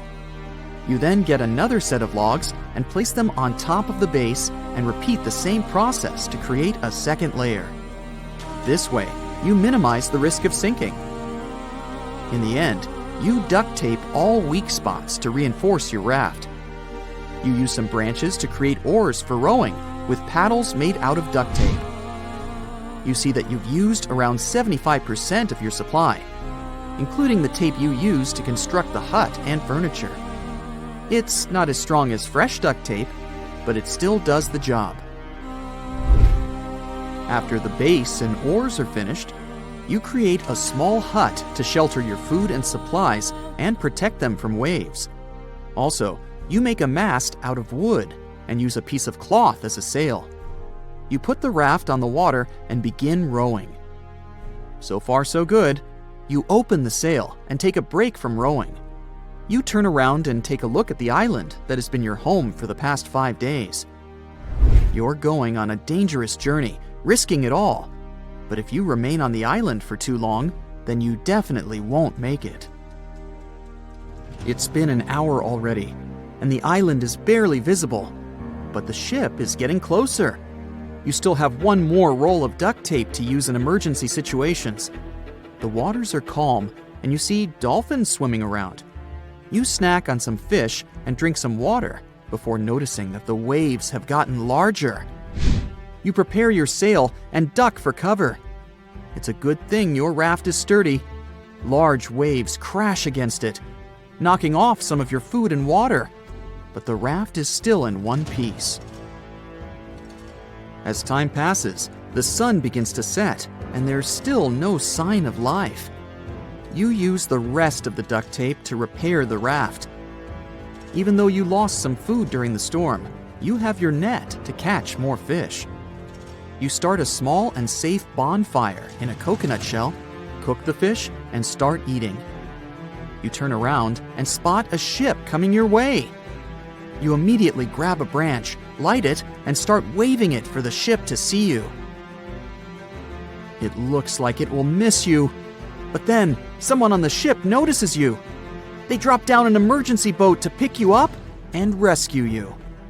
It's safe to say that duct tape has truly saved your life. Ready for this? You will not be able to leave the confines of a bath of any type for an entire month, and you will be provided with food and drink that your friends will take turns to deliver. You'll be able to constantly adjust the water temperature whenever you like, so that the water won't get too cold. You're getting excited, and you're confident that you'll earn quite a bundle of cash, equating to several $100s when you last the entire month. It's the bet you made with your friends only a short time ago from within your simple fishing village where you were sitting with your friends at a bar. Little did you know that it would lead to this from a simple conversation. You had been discussing the evolution of mankind, and the conversation mainly focused on the potential that humans could have moved towards evolving to water-based mammals, potentially becoming merpeople. The facts are all in evolution, you tried stating to your friends. Your friends weren't convinced, even with your example regarding getting wrinkly fingers from being in the water for too long, an evolutionary trait we humans adapted to ensure we have grip whilst fishing with our hands in water. Of course, your friends don't see how this could relate to the possible evolution towards becoming a mer-person. You felt the need to prove them all wrong. As your friends sat around enjoying themselves, moving on from the conversation of aquatic evolution, you thought hard. How can I prove them wrong? Then it came to you. You stood up, finger pointing to the sky, and said, "I bet I can stay in a bathtub for an entire month." And here you are now, following the arrangements you seem to have doubts about. Knowing about particular human evolution reignites confidence and understanding in you that there have been some instances in human history where people have adapted naturally to live with their sea-based lives. So this feels like a safe bet. For example, the sea nomads in Southeast Asia have been fishing for 1,000 years in their unique way. Diving deep into the water to catch their fish, armed with just a spear, these sea nomads have adapted to grow larger over the centuries. It allowed more oxygen cells to be pumped through vital organs and more oxygen to be stored for their deep water dives. This understanding gives you confidence as you await the first day of the bet. During the first few hours, you seem fine. In fact, you find it to be easy and joke throughout the first day, bragging how this will be the easiest money you'd win and what you plan to buy with it all. You sleep well through the first night, but little do you know that your skin absorbs the water in the bathtub as you sleep. With each passing hour, more water enters your skin. Between the two layers, water bubbles form, creating visible lumps on the outer layer of your skin. As you awake the following day, you're slightly alarmed to see the transformation of your skin. You look over your hands. They are all white, with the skin crumbling away, and your arms are covered with large lumps of liquid. It's not a pretty sight. You hear someone coming into the bathroom, and you try to calm yourself down. It's only the first day after all.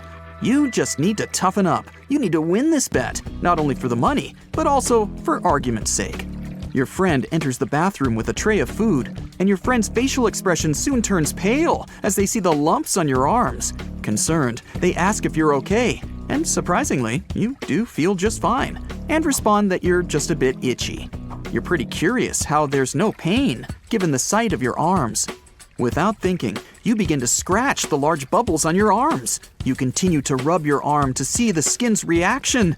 You now have a freeing feeling as your arms are exposed, as though you have removed unnecessary weight.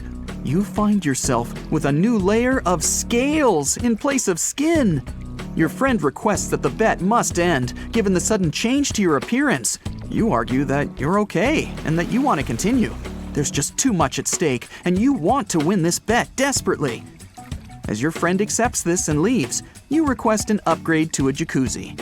You're soon upgraded to the jacuzzi, and by now, not only do your friends come to visit you, but members of the village visit curiously, as events like this don't stay secret long in such a small, simple village.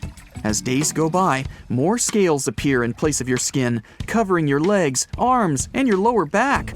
Your skin is still visible throughout most of your body, but the scales are spreading quickly, similar to a rash.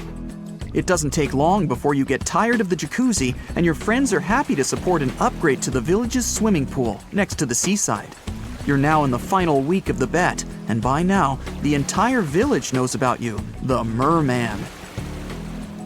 What you find to be incredible, though, is that as the people visit you in the pool, there's no fear or judgment. The people are just overjoyed and intrigued at the spectacle of it all. The pool is large, but it isn't heated. A teenager asks you whether you're warm enough, but you don't notice the cold at all and feel pretty comfortable. Your diet has now changed significantly. You prefer primarily fish. Webbing has grown between your fingers and toes, and small slits on both sides of your ribs have opened, forming gills to allow you to breathe underwater. As you continue to evolve, you keep trying to reassure yourself that it's just a little longer, and that winning this bet was all that mattered. You think back to almost a month ago when you and your friends placed down your bets, thinking of the cash. Oh, several $100s. It'll all be worth it soon. And besides, you could always devolve back to normal. This will only be temporary, surely. The final day of the bet finally arrives. A great party has been arranged to celebrate your victory. The entire village attends the celebration. There's a band and a great feast for all to eat. You enjoy yourself with the villagers, preferring to stay in the pool, of course. Teenagers throw fish to you, and you catch the fish in your mouth, laughing at your own expense. You jump into the air, performing tricks to the villagers who applaud with every trick. As the party goes on, you slowly break away from the celebration, watching on by yourself in your pool. You feel yourself growing tired of the festivities and the attention. You look on as the villagers laugh and party. You think you're somewhat out of place swimming alone within this simple village. You feel a sudden urge to leave, and you no longer care about the celebration. You have no interest in the money from the bet. You're not bothered that you proved everyone wrong. You only feel the desire to be free. You swim to the edge of the pool. It's dark, so no one can see your attempt to escape. As you pull yourself out, the weight of your body out of the water is so heavy, and your legs and arms are so weak that you collapse and have to crawl very slowly towards the beach. Eventually, you make it to the edge of the shallows, and you collapse as you make it to the water, out of breath. The small saltwater waves you feel splashing on your face reinvigorate you after your exhausting journey. Once you've gathered enough energy, you begin to swim towards deeper water. And like a fish to water, you swim with ease.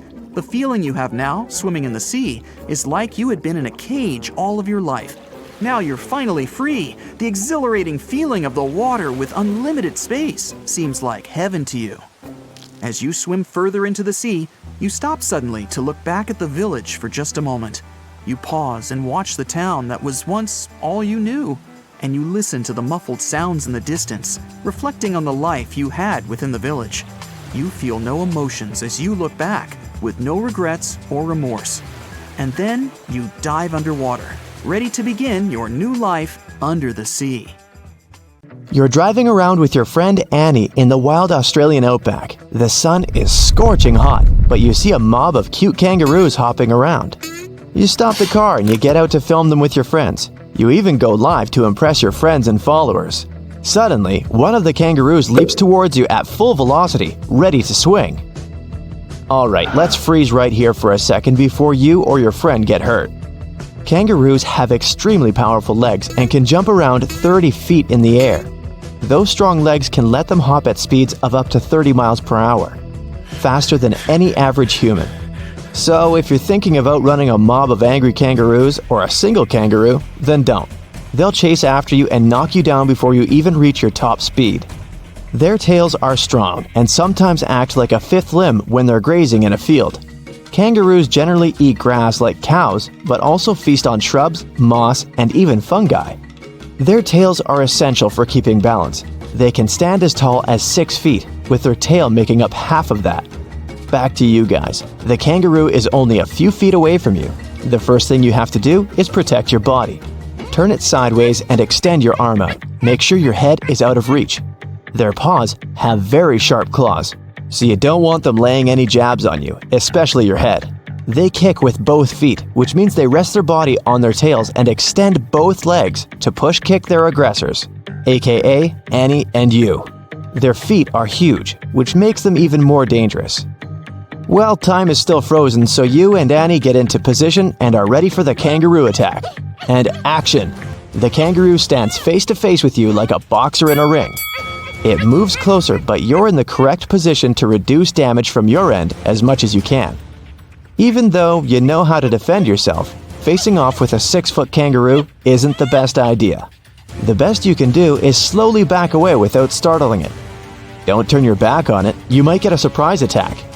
If backing up doesn't help, let it know it's won this battle. Don't return any eye contact if you can. Cower yourself. You might have missed some warning signs while observing them from afar. The kangaroos weren't stomping their feet because they were excited to see you. They were telling you not to come any closer. When one of them hopped over to you, it stood high on its legs and flexed its muscles to show dominance. The biggest fail of all is that you pulled over while they were grazing peacefully. They thought of you as a threat and went into defensive mode. The mob has several joeys, or baby kangaroos, sticking their heads out of their mother's pouches. Female kangaroos have a pouch on their belly made of a fold of skin to house the babies. When they're first born, they're only the size of a grape, but then blossom to the giants that they are. Only after 10 months, joeys are old enough to move out of mom's pouch and hop on their own. So, you and Annie survived that confrontation for now. But what happens when you're face to face with a 40-foot kangaroo? I'm just kidding, we're keeping it real here. It would be super difficult to face off with a grizzly bear. The first thing you would need to know about grizzlies is that they're very cute when they're berry picking, or just scratching their backs on tree bark. But their dark side is scarier than a kangaroo's. You're having a little picnic with Annie, when suddenly a grizzly bear approaches after smelling some yummy food. Don't panic, we'll freeze time here to give you a chance to think about what to do. In general, the best way to survive a grizzly attack is to avoid it altogether. Grizzlies are wanderers, always looking for the best spots to find some food. Their sense of smell is impeccable, so its nose led the bear right to your picnic. The bear is very close to you. No need to panic. You should show the bear that you're just a visitor on its territory. Back away slowly while speaking in a low and calm tone. It needs to know that you're submitting to it, as it's the dominant creature in this encounter. There's a lot of tension when you're face to face with a bear, so don't turn your back and make a break for it. That will only let the bear chase you down, and you won't win in that race. They're faster than humans and can swim and climb trees, so unless you sprout some wings and fly away, do not try to outrun a grizzly bear. Next, you should avoid eye contact. Just like the cute and cuddly kangaroos, bears take it very seriously and watch your every move. They also consider direct eye contact as a sign of aggression, as if you want to challenge them. Grizzlies also like to play a game of chicken. They wait to see your moves and can even fake a charge to see how you're going to react. Either way, you have to stand your ground. If the bear lowers its head and protrudes its neck towards you, then it knows that it wants to charge right at you. Since we froze time for now, we can't know for sure what its next move is going to be. Let's jump back into action to see what it'll do, because you'll have to plan your next move depending on the bear's move. And action! The grizzly bear isn't showing any signs of aggression so far. It's just curious about the setting. Remember your training, no eye contact. Okay, the bear is showing some signs of aggression now, which means it could potentially attack you. Stand your ground, it's getting closer. The best thing to do in this scenario is to completely submit to it by laying face down on the ground, covering your head with your arms. Don't move. The bear might understand that you're submitting to it and walk away. Sometimes bears will stick around for a while before leaving you alone. Luckily, this bear only wanted the food from the picnic, so it grabs the sandwiches and runs away. You guys were lucky this time, but if the bear did attack you, you'd have to fight it off as much as you can. You can use any objects nearby to help you. It's best to aim for the most sensitive spots, like the bear's eyes and nose, with all your strength. What makes cougars stand out from other predators is that they're excellent stalkers. You're hiking in the forest, and you don't realize that you have an unwelcomed guest along with you. Cougars will stalk you if they think you're good to eat and can pounce from out of nowhere, and if it knows it's the right time. These giant cats generally don't attack people, but who knows what's on their mind. The rule of thumb when face to face with a cougar is pretty much the same as with other animals. Stand your ground and don't run. Running will only trigger the cat, as it will outrun you for sure. These cats are strong and have very quick reflexes. Their claws are powerful and their bites are even worse. You don't want to be chased by one of these. Now that you're standing your ground, make yourself appear bigger than the cougar. That's right, raise your arms and puff out your chest. Always keep eye contact to try to assert dominance. You don't have to appear weaker or submissive to the cat, unlike when facing a grizzly or a kangaroo. On the contrary, you need to show that you're more powerful than it is. So don't cower down or break a sweat. It's watching your every move. The next steps really depend on the cougar. Let's resume, shall we? Okay, it's showing signs of aggressive behavior. It's a tough kitty, and it doesn't want to lose this game. If appearing tall doesn't do anything, then try waving your arms around and shout from the top of your lungs. If you can throw some rocks at it to scare it off, then it would be another plus for you. The kitty looks like it wants to attack. No matter what, stand your ground. After a while, the cougar submits and runs away. You won this encounter. Now, just because you got away with this doesn't mean you're good in the future. If the cougar did attack you, then your only option would be to fight back. Find some objects nearby to help you, and don't give up.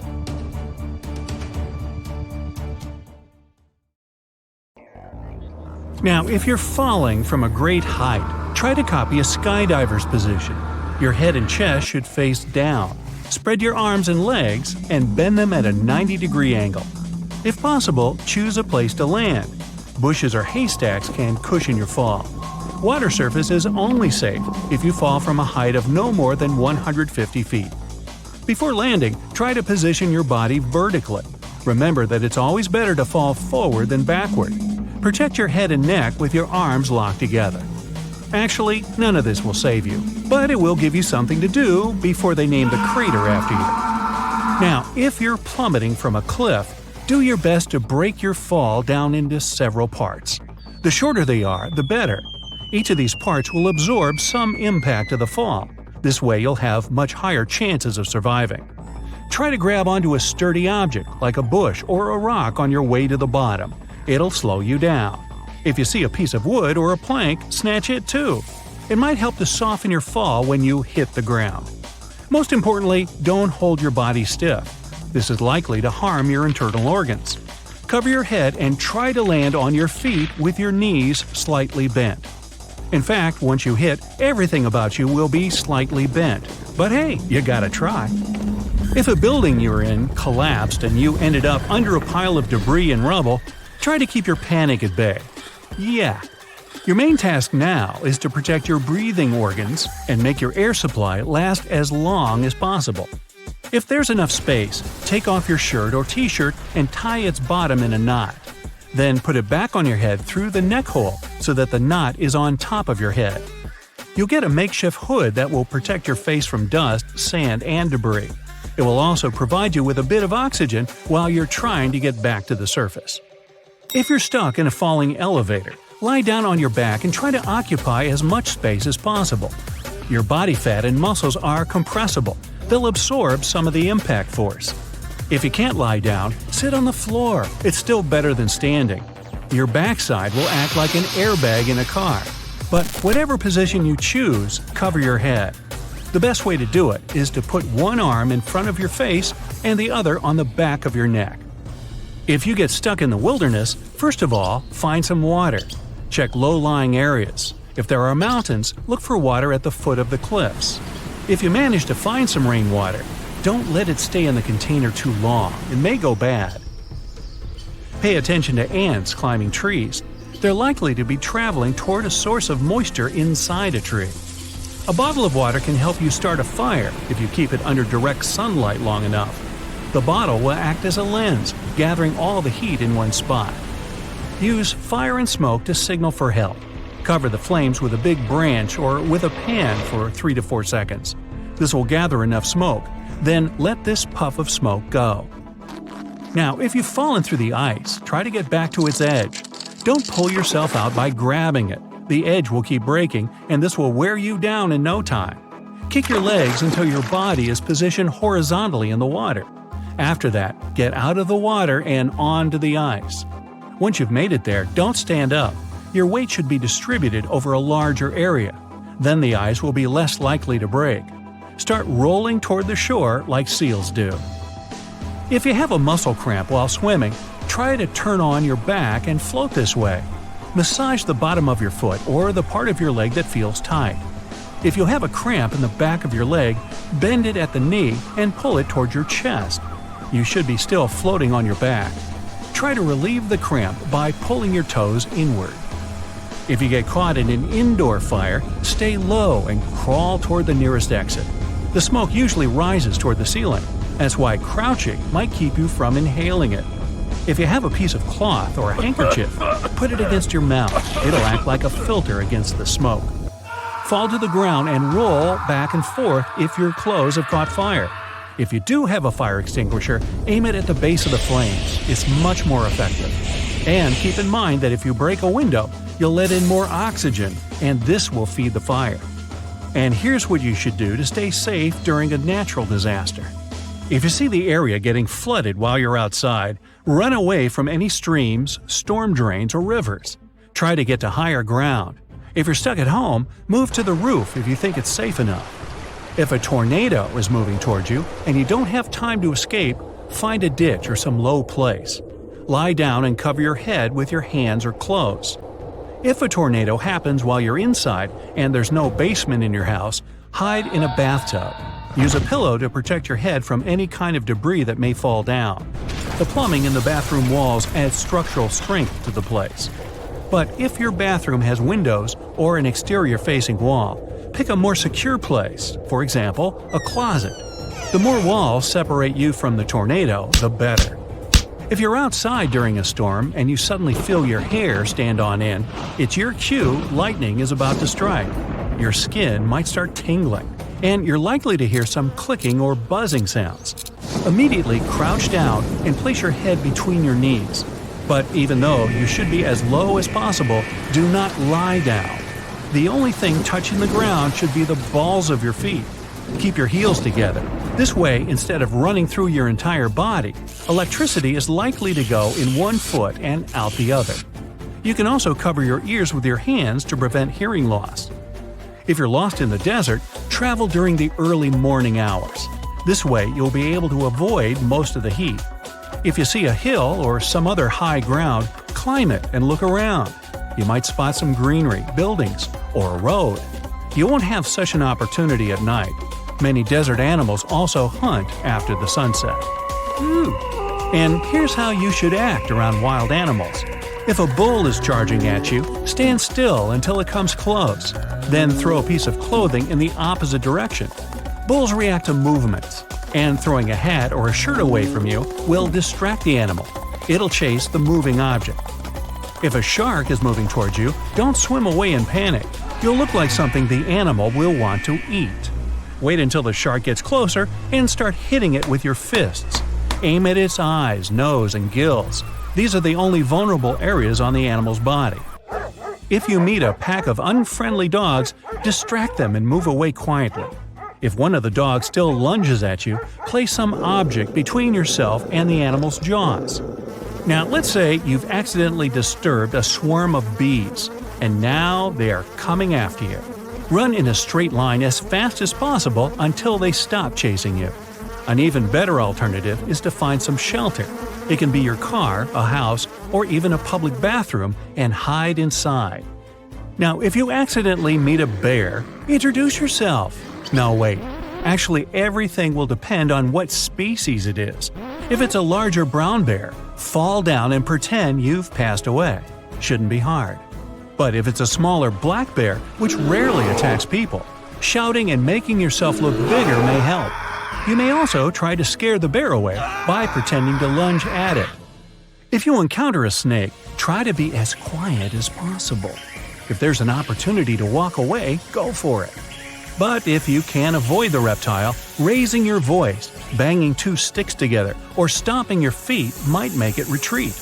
Even though snakes don't have visible ears, they're sensitive to vibrations. And if all of these things happen to you on the same day, call the Guinness people. I think you've set some records. You're up to your neck in cold water. There's ice all around you. You've got to get out! When you're swimming in freezing cold water, your body can get a bit of a shock. Your reflexes might make you want to gasp, but don't. Just do your best to keep your head above water. Throw off any heavy objects like boots, jackets, or backpacks. When you reach some ice, don't just try and jump out. It's not exactly a swimming pool. Try to get into a horizontal position and use your strong legs to swim onto the ice. Use your hands to pull you out. Once you're on the surface, roll away from the edge, then crawl, then walk. If you're venturing into the wild, you may want to get some stuff ready beforehand. Make your own fire starter at home. Heat up some water in a pan, put a Pyrex container in there, and melt some paraffin wax inside it. Then take an egg carton and put some dryer lint in each section. Fill them with paraffin. Wait till it's all solid and cut out each little section. Just one of these little guys will make starting a fire way easier.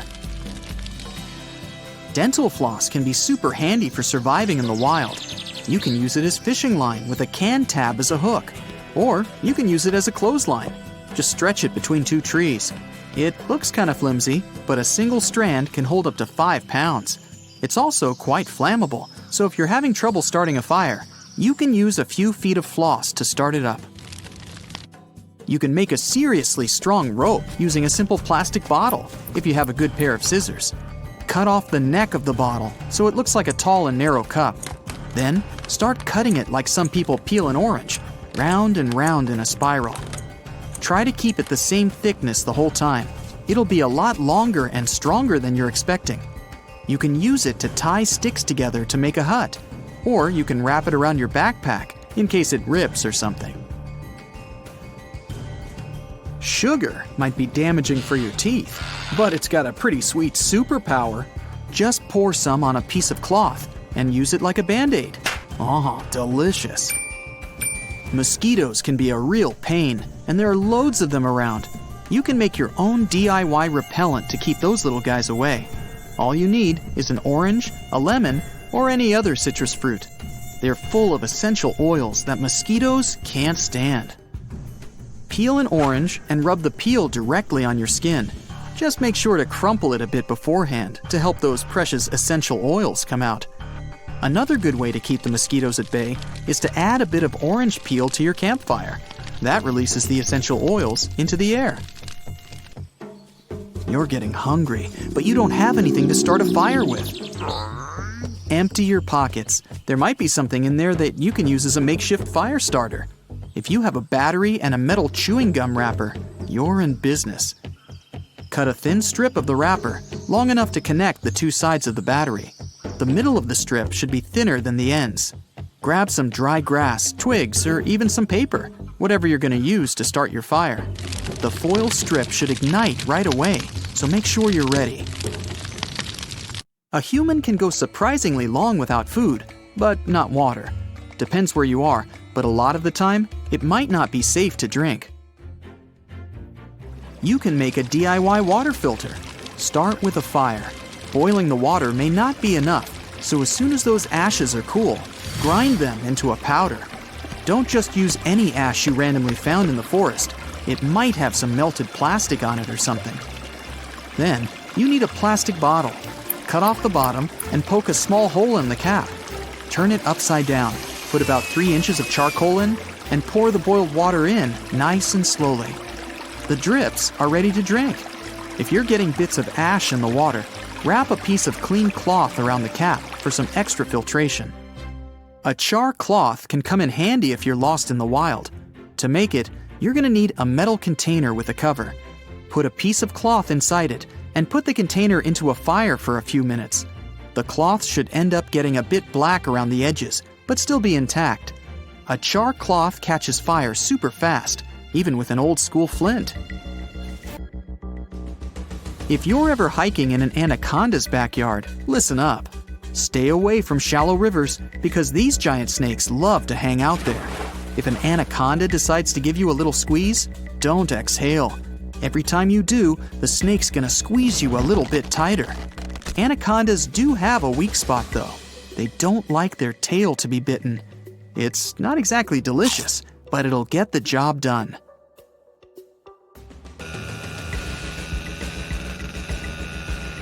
Avalanches are pretty powerful, so remember these tips next time you're out on the slopes if things get a bit hairy. First off, cover your mouth. Use a scarf or some other piece of cloth, and don't let the snow in. Keep one arm straight above your head, and don't forget to dig out a little pocket in front of your face. That'll let you breathe for about a half hour. Get rid of anything heavy you're carrying, even if it's expensive. But make sure you hold onto your backpack. It's an extra layer of protection. And grab onto a tree if you see any. To get back to the surface, move like you're swimming straight up. Snow's just water anyway. If you ever somehow get trapped in a sinking car, don't panic and don't try to open the door. The water pressure from the outside will be too strong. You'll just waste valuable energy, and that door just won't open. The best way to escape is through the windows. Roll them down and swim away. If you're not a great swimmer, you can try to create your own makeshift flotation device, like a plastic bag with air trapped inside. Tie a knot in it and make sure it's tight. A plastic bottle would work great, but one probably won't be enough. You can also use a raincoat or a pair of those waterproof pants. You can even use an upside-down trash can. If you have some car trouble at night, out in the woods for example, you need light to see what you're doing. All you need is a bottle of water or a jug, or even a pickle jar filled with water. Just strap it on a headlight and voila! The water will spread the light so you can see better. Perfect for setting up an emergency tent or finding wood for a fire. Mason jars, those pickle ones, are really handy when it comes to storing matches. If you're camping in a forest, it's really important to hide those matches away, somewhere dry and safe. To make it even more convenient, make a strikeable lid. Cut off the strips on the side of your matchboxes and glue them to the lid of your mason jar. Before your next big outdoor adventure, make sure you're all stocked up on dark chocolate. Chocolate is probably the most delicious survival food. but it's also one of the best. It's loaded with calories and helps keep your mood up. Plus, you don't need a fork, plate, or fire to prepare it. Last one for today, people. Still having trouble lighting that fire? Look no further than that bag of chips you secretly hid from your fellow campers. Corn-based chips are everywhere these days. And apart from tasting delicious and turning your fingers a weird color, they have one more trick up their sleeve. You can use them to start a fire. These kind of chips are flammable, so make a little mound of chips and keep that dry wood handy. They'll light in seconds. Okay, you're falling off a cliff. You somehow didn't know about her boyfriend. Dang, you're in a tight spot. Time to break the way down into several parts. Try grabbing anything you see as you plummet. Shrubs, trees, or rocks. This way, you divide a long fall into several short ones. With each new fall, the impact will decrease. If enough of the impact is absorbed, it means you've got a better chance of survival and another chance at love, but not with her. Same for if you drop out a window. Try to cling to anything on your way. It probably won't hold you, but at least you'll have several falling intervals to help decrease your speed. A canopy to stop you can be a real lifesaver, no matter if it's plastic or glass. It'll hurt either way, but you'll survive. Maybe. You also need to bend your knees a little. If bent, your legs will touch the ground simultaneously, and the consequences will be less severe. Another tip is that whenever you land, try to do so on the tips of your toes and never on straight and locked legs. Don't forget to cover your head with your arms. They will help protect your noggin, no matter if you land on concrete or in a puddle of mud. Now, quicksand is not as dangerous as shown in movies. If you get stuck in quicksand, dang, you're in a tight spot. First off, stay calm. Then, you're not likely to sink more than up to your waist. Toss away anything that makes you heavier – shoes, bags, even clothing. Wiggle your legs to create room for water. It'll help you get away. Your arms should always be up. Try floating, but not on your stomach. Move backward with small steps. Big steps are harder to take, so it'll take longer to get out. When you reach solid surface, roll out of that quicksand. Surviving a wild animal attack may be challenging, but a crowd of people is not any less dangerous. The crowd may move like a fluid, not letting you escape. If you're trapped between hundreds of people, dang, you're in a tight spot. Rule number 1 is not to stop. Stopping is the fastest way to fall. If you actually do fall, make an air pocket. Your arms should be placed above your face and chest, embracing them. If you manage to stay upright, as soon as you feel the surge coming, move with it and sideways at the same time. If you're lost in the wilderness and need to go fishing, you can use a can tab. Shape it in the form of a hook. Cut it at a slant and trim off the metal to make it look like an actual hook. The main thing is to create a sharp point. A can also become a makeshift cooker. Take a can and cut out a hole from the side. Put some kindling inside and set it on fire. You can fry an egg on top of it. Dental floss can be super handy for surviving in the wilderness. First, use it as a fishing line together with a can tab hook. It can also serve as a clothesline stretched between 2 trees. It's thin, yet a single strand can hold up to 5 pounds. You can make a spear by binding a long stick and a knife together with dental floss. It's also quite flammable, so if you don't have any kindling to set larger pieces of wood on fire, try burning it. Dental floss can also be great makeshift shoelaces. A simple plastic bottle can make a very strong rope if you have a good knife. First, you need to find a small stump. It should have a diameter about the same as your bottle. Make a slit across the middle of the stump. Then cut a notch out of the stump large enough for your knife blade to fit inside. Cut off the bottleneck and make a small notch on its edge. Its width depends on the rope width you want. Place the edge of the bottle inside the center slit and put the knife in the notch in the stump with the blade towards the slit. Start slowly dragging the bottle through the slit. You'll see the bottle spin. As it spins, the blade will cut out the rope. You can use it to build a hut because it can secure logs really well. Now, a human can go several days without food, but there's no way we can survive without water. Water in the wild can be delicious sometimes, but if you feel like it's not safe to drink, you may need a makeshift water filter. Start with a fire. Boiling water may not be enough, so as soon as the fire ashes are cold, grind them to a powdery consistency. Don't use charcoal you randomly found in the forest. You never know what's in there. Then you need a plastic bottle. Cut off the bottom and make a hole in the cap. Turn it upside down, put in some charcoal, 3 inches are enough, and pour the water over it. The dripping water is ready to drink. To catch any excess charcoal, wrap the cap with a piece of clean cloth for extra filtration. Okay, you're getting hungry and you probably need to start a fire. Dang, you just don't have any matches or a lighter. Empty your pockets to see if you can make a makeshift fire starter. If you have a battery, probably the one from your flashlight, and a gum wrapper, that's enough. You need to cut a thin strip of the foil wrapper, yet long enough to connect the 2 ends of the battery. The middle of the strip should be slimmer than the ends. Get closer to the pile of dry grass, small logs, or even some paper, whatever you're going to use to start your fire. The foil strip will ignite in seconds, setting the kindling on fire. Mosquitoes are a real pain, and there are loads of them in the woods. You can make your own DIY repellent to keep those bad guys away. All you need is an orange, a lemon, or any other citrus fruit that's full of essential oils. Peel an orange and rub the peel directly on your skin, crumpling it a bit beforehand to make those precious essential oils come out. One more useful way of keeping mosquitoes at bay is to add a few orange peels to your tinder.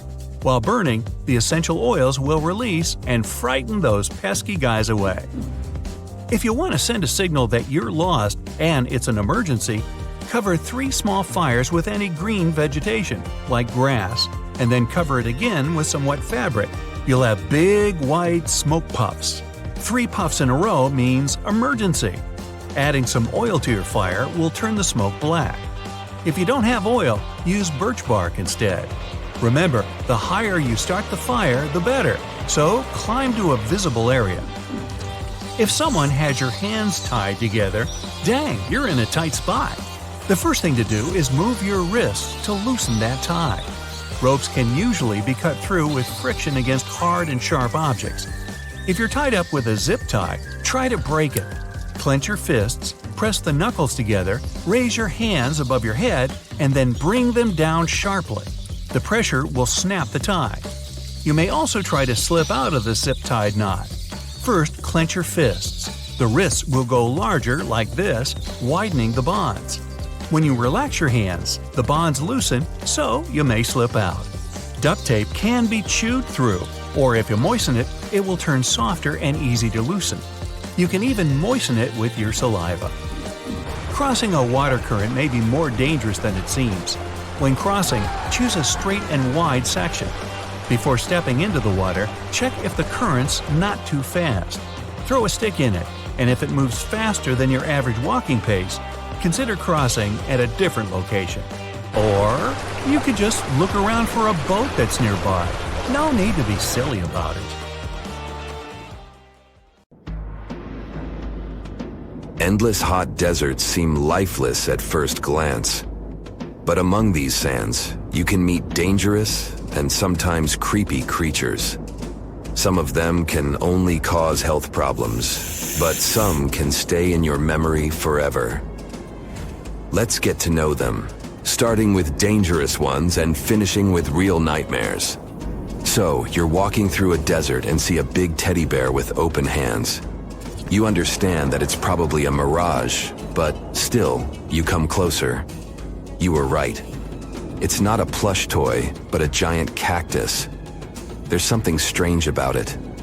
Thanks to some strange fluff, the branches resemble the arms of a teddy bear. However, this is not fluff, but thousands of thin needles, and they are the reason you shouldn't come closer. The cactus is called the jumping cholla, or teddy bear cholla. It grows in the desert areas of Arizona and in the northern part of Mexico. Don't worry, this cactus won't attack you, but it will cling to your skin or clothes if you touch it. Such a fur coat protects the cactus from animals, creates shade, and saves it from heat. The lateral branches are the most important parts of the plant as they carry out photosynthesis and accumulate a large amount of moisture inside. So, despite all the danger, the cactus can be helpful for desert wanderers. And the danger here is needles. If you look closer at them, you will see they have the shape of hooks. One touch, and hundreds of thorns are already in your finger. It's pretty difficult to get rid of them, and the needles cause unpleasant, painful sensations. But the coolest thing about this cactus is the way it reproduces. The plant clones itself in a new place. When animals and people pass the jumping cholla and touch it, the cactus gives them a small piece of itself, along with the needles. As soon as you throw this piece to the ground, it takes root and starts growing. The degree of danger is rising. The next monster from the desert is running toward us, and that is an ostrich. Many think these animals are cowards hiding their heads in the sand. You will most likely change your mind if you're unlucky enough to meet one. Usually, ostriches are not aggressive, but you should run if you come closer to their nest. On the other hand, you won't be able to do that because ostriches move at a speed of 43 miles per hour. You need a car to get away from them. They run and hit their enemy with their chests. There have been cases when ostriches attacked vans and caused significant damage to them. But the main danger these birds present is their powerful legs with sharp claws. They can deliver strong blows with them and even beat a prone opponent. So yes, if you see an ostrich in the distance, go the other way. This small spotted lizard lives underground almost all the time in the arid deserts of the southwestern US and northwestern Mexico. Sometimes it goes outside to find lunch. It only seems cute, but in fact, it's a dangerous Gila monster. Its thick skin protects the reptile from hawks, coyotes, and other predators. But its main protection is its venom. Snakes and spiders inject their toxins using long, needle-like fangs. The Gila monster clamps down and chews the prey to spread the venom. And when it bites a person, it can keep its jaws closed for a long time. Getting rid of the animal is a tricky feat. People who have experienced the effects of the venom say it feels as if hot magma passes through the veins. Despite this, the lizard turned out to be useful for science. Doctors used its venom to create medicines for diabetes and obesity. The time has come.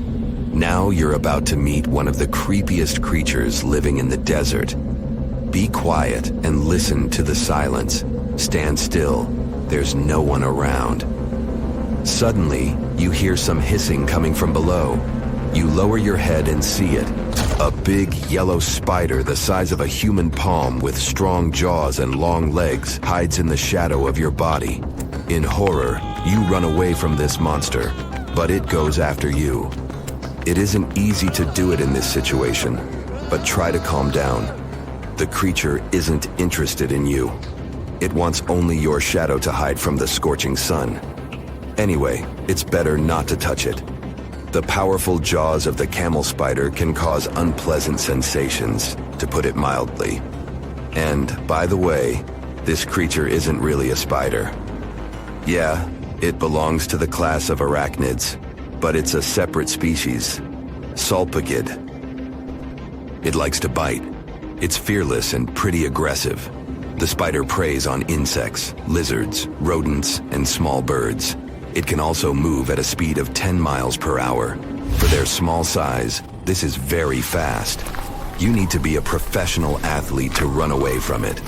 Most often, you can find camel spiders in the deserts of the Middle East, but they also live in Mexico and the southwestern US. These runners are nocturnal and try to avoid the sun during the day, so they are always hunting your shadow. By the way, they got their name because they often hide in the shadows of camels. You won't hide from them during the day, but they will also want to come after you at night, especially if you make a fire. Sulpugids always run to the light in the hope of eating something. Some species of these spiders make a hissing sound to scare their enemies away.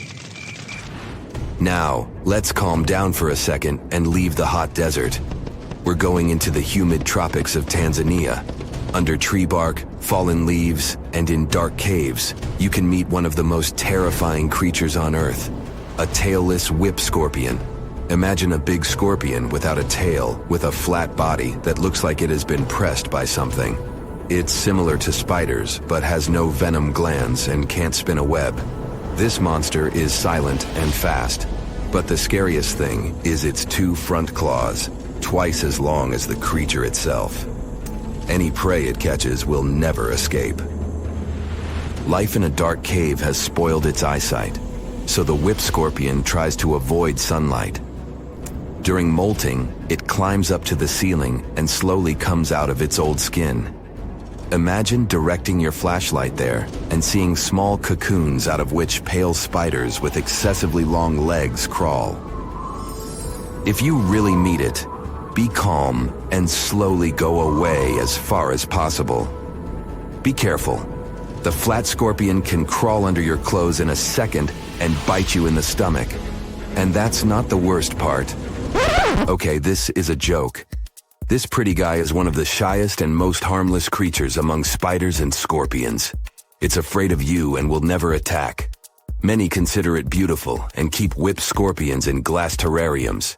If you want such a pet, carefully watch it so that it doesn't run away from its house. If it happens, it will be pretty challenging to catch it again. In a matter of moments, it can get under your bed or go through gaps in the floor.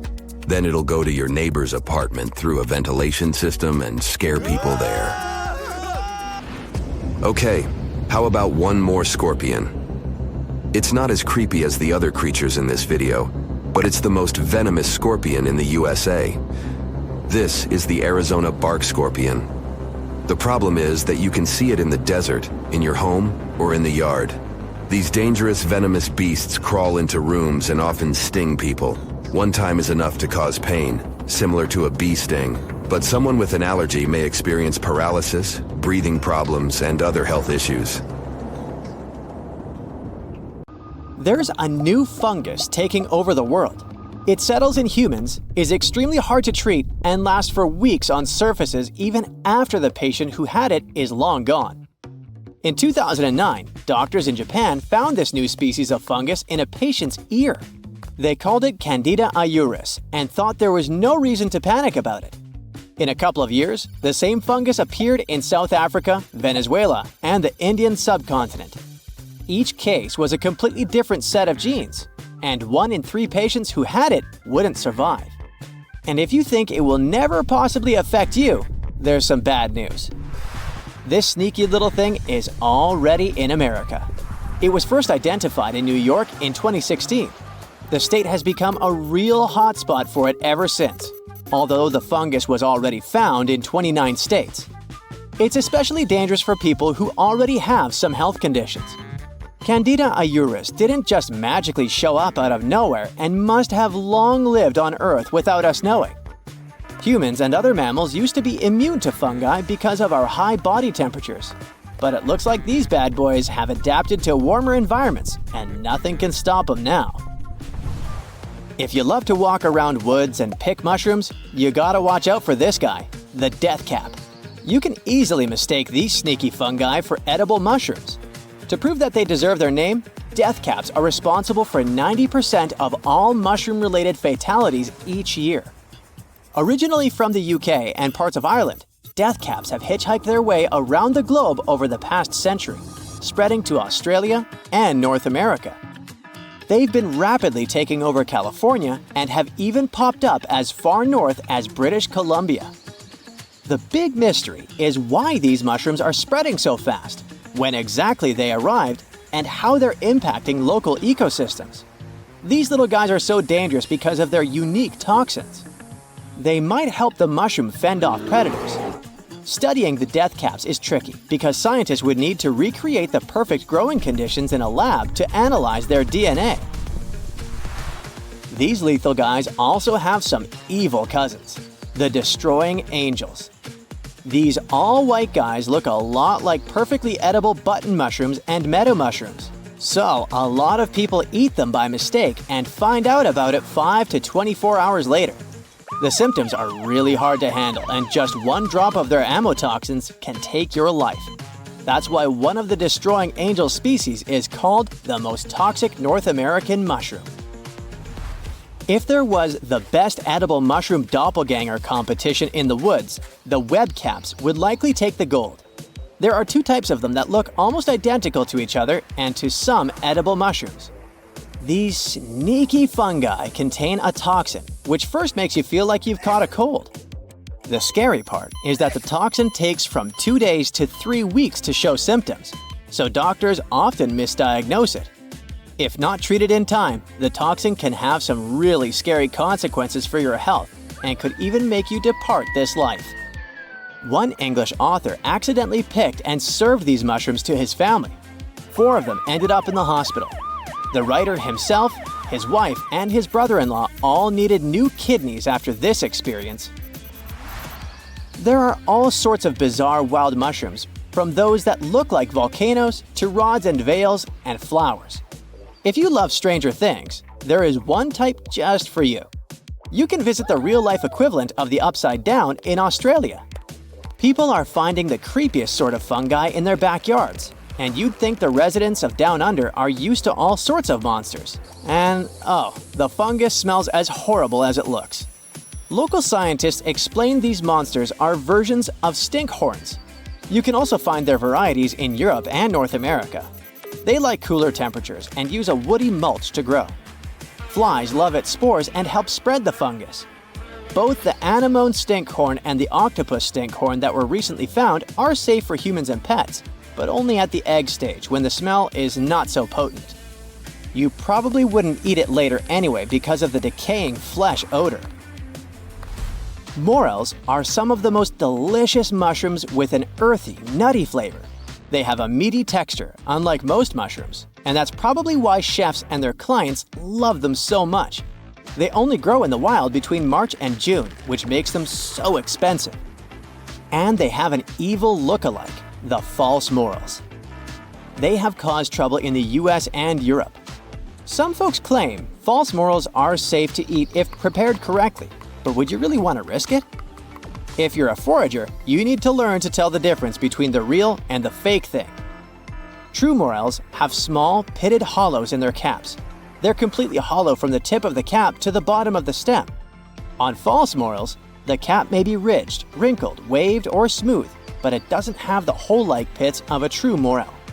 The inside is not hollow, but filled with cottony fibers or chunks of tissue. Poison hemlock is a super toxic plant from the carrot family. It's easy to confuse it with wild carrot, wild parsnip, or wild parsley. And trust me, if you make that mistake, you'll seriously regret it. Every part of the hemlock plant, seeds, roots, stems, leaves, and fruit, is poisonous and can take your life if you eat it. Some scientists even believe that the famous Greek philosopher Socrates was executed using this plant. Settlers brought hemlock to the US from Europe as a garden plant. So thanks to them, it now grows all over the country on fences, roadsides, ditches, meadows, and in other low-lying areas. If you ever eat this plant by mistake, you need to call 911 or head to the nearest emergency room immediately because symptoms can appear within 15 minutes. Unlike poison ivy, poison hemlock usually won't give you any problems if you just touch it. But it's still best to play it safe, especially if you have sensitive skin. White snakeroot is an innocent-looking plant that took the life of Abraham Lincoln's mother. She didn't even have to eat the plant or its white flowers. Nancy Hanks passed away after drinking the milk of a cow that was gazing at the meadow with white snakeroots. Yep, the meat and milk from livestock that eat this plant can pass the toxin to humans. The result will be less than pleasant and more than dangerous, so you'd be better off not trying it. Farmers know about this hazard, so they do everything to kick the white snakeroot from where their animals wander. Have you ever seen this sneaky woody vine with slender branches and bright red pods that look like crab eyes climbing over other plants outside your neighbor's house? Someone probably brought it from India or Asia as a decoration a long time ago. It grows really quickly and actually has some practical uses. Some people use it for healing purposes, others to make necklaces and rosaries, and even folk musical instruments like maracas. Before you tick it off the bad guys list, If you happen to chew it and swallow some of its seeds, you'll be a goner. And because the seeds spread easily with humans or birds, they might end up near someone who doesn't know about this. It can also take the life of some animals like cats, dogs, and horses. They say that even some of the jewelry makers who accidentally pricked their fingers when working with the seeds passed away. Touching the plant itself shouldn't do you any harm though. Ah, a purple sunset. You must have seen one of those at least once in your life. Normally, it's nothing ominous and has to do with the way light travels.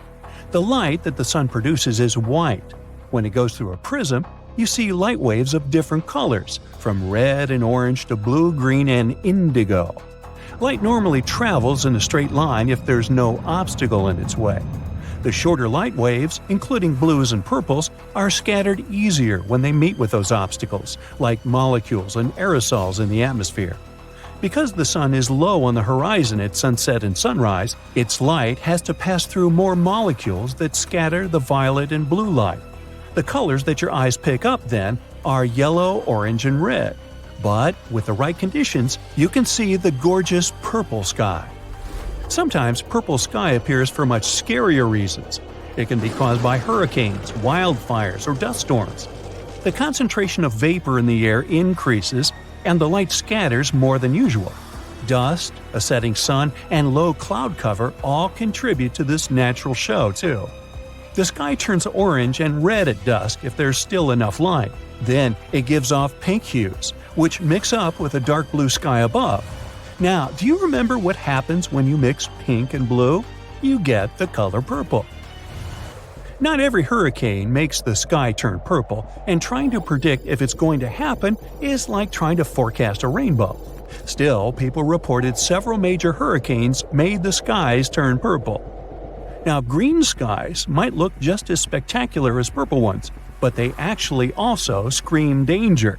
They're usually there to tell you a thunderstorm, hailstorm, or a tornado is somewhere nearby. The unique color is a result of yellow sun rays getting mixed with the blue light coming from storm clouds. So you're enjoying a nice day by the ocean with a fresh breeze in your hair, when suddenly you notice the water starts retreating from the beach at a huge speed. This is a sign for you to start running as fast and far away from the beach as you can. This most likely means that a tsunami is on the way. A quick reaction maximizes your chances of survival. Now, if you notice the sea level is rising, but it doesn't seem too extreme, it could be another sign of an approaching tsunami. It happens in 40% of cases, and the incoming water is the first tsunami wave. The next one, way larger and more dangerous, usually follows in about 10 minutes. Another thing about tsunamis is that they like to arrive with some loud sounds. People describe them as thunder, the sound of a locomotive, a helicopter, or just a loud boom. Do you see a channel of choppy water on the beach? It's in your best interest to stay away from the water. There might be a rip current under the surface that can be extremely dangerous. Sometimes waves hit the shore in a weird way, which forms these rip currents. You might see a strange break in the waves, or an area with a different color than the rest of the water. Random bits of seaweed going in all directions is another rip current warning sign. If you happen to find yourself caught in a rip current, try to stay afloat, but don't try to go against the current. You'll only waste precious energy. Scream for help and try to float your way along the beach. Once you break out of the current, swim diagonally to the shore. The next time you spot conically shaped clouds in the sky, remember it's a good time to start looking for some shelter. If it just stays like that, a severe storm is on the way. But if a cloud of that shape starts spinning around, it means it's about to transform into a tornado. If you have bees nearby, they can save you from big trouble one day. These hard-working little guys get more active than usual when they feel like a storm is on the way. They speed up to collect more nectar before it hits them, and once they're done with it, they'll always come back to the hive 10 to 15 minutes before heavy rain, even when there are no obvious signs of it coming. Their secret is super sensitive hairs on the back that can pick up electrostatic buildups from storm clouds. For centuries, people have noticed that animals act weirdly a couple of days before big seismic events. Dogs can't stop barking, cows halt their milk, and toads, rats, and snakes leave their homes. It looks like animals can feel smaller initial shock waves that humans don't even notice. Scientists have tried to find some legit explanation for it and run endless tests and experiments. But so far, they're still on their way to explaining this mystery. Can you smell ozone in the air? When a thunderstorm is on the way, it's the most distinct and pungent smell you can pick up. An electrical charge of lightning sets it free from higher altitudes. The other, more pleasant smell of rain is petrichor. Rainwater wakes up molecules on plants, trees, concrete, and asphalt. Their aroma spreads all over the place. You can even feel that smell in your own mouth. All those positive ions in the air that a lightning bolt sets free gets mixed with ozone and your saliva, and that's how you get that bitter metallic taste. When lightning is about to strike, you might hear bizarre crackling, buzzing, or vibrating sounds coming from metal objects nearby. Your palms may begin to sweat, and then you can feel your hair stand on end. That's a clear call for action, and that action is to run for your life. Positive charges are going through your body trying to reach toward the negatively charged part of the storm. Trust me, you don't want these charges to meet. If you see no shelter that you can reach fast, try to make yourself smaller than the objects around you. Drop down your umbrella and stay away from wire fences, metal pipes, rails, and other metallic objects. And don't lie flat on the ground, it's likely wet, which means it's a great conductor of electricity. If you suddenly notice crevices in the asphalt next to your house, it could be a sinkhole warning sign. Inspect your house on the inside. Does that door begin to jam? Or maybe there's a gap where the walls meet the ceiling. Uneven kitchen cabinets and drawers, slanted floors, stairs that begin to slope, water leaking after every rain, and displaced moldings are all signs that a sinkhole is about to open. To find out if it's definitely a sinkhole and how dangerous it is, you gotta consult with an engineering company.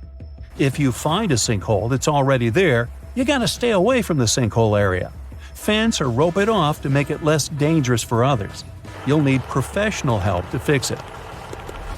Some volcanoes scream when they're about to erupt. Small earthquakes, which often happen before, produce a hum. It's mostly non-audible to human ears, but sometimes it reaches a frequency that lets you hear it as a strange rumbling or hissing sound coming from the ground. This noise is known as a harmonic tremor. With some volcanoes, it's the sound of magma bubbles vibrating when they're going through crevices in the crust of the earth. But it's not always like this. If scientists manage to understand what exactly causes these volcanic screams, they could create a limited early warning system for volcanic eruptions. If you're out in the wild, pay attention to the water in creeks, streams, and rivers. If its level is quickly falling, even if it's raining, this might be a sign of a nearing landslide. And if you hear a faint rumbling noise or unusual sounds, like boulders knocking together, it could mean debris is on its way to you. It's a sign to head to safety immediately, like right now. Well, it's a nice Sunday afternoon and you're shopping at your regular grocery store when you stumble upon a bloated package in the fresh produce aisle. You check the product information. It seems well within its expiration date. Then why the unusual shape, you may wonder? The answer is not always straightforward.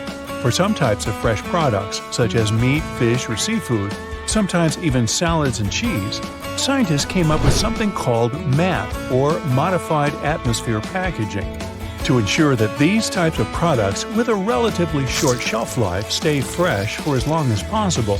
A combination of gases is introduced in the packaging. It happens even before the product reaches your local grocery store. A French professor at the Montpellier School of Pharmacy stumbled upon this method after he noticed that fruits tend to stay fresh for longer periods of time in low-oxygen storage conditions. The types of gases in MAP's packaging can vary from product to product, but the main idea is to replace or reduce the content of oxygen. It's generally replaced with either nitrogen or carbon dioxide. Keep in mind that just because a bloated bag of salad is within its expiration date, it doesn't mean it's always safe to eat. The gases inside the bag may very well be there for their own purpose, but they can also be a sign that the product is spoiled. That's why the best course of action when shopping would be to check if the product is not expired. If it's still within the date, check for any unusual odors or damage to the packaging. If something seems off, it's best not to risk it. You can reach out to any of the store staff if you have any questions or concerns. Most supermarkets these days have a layout which allows for a logical shopping order, like buying non-perishable items first, then adding refrigerated or frozen products. Fruits and vegetables should come last since you won't want them at the bottom of your shopping cart.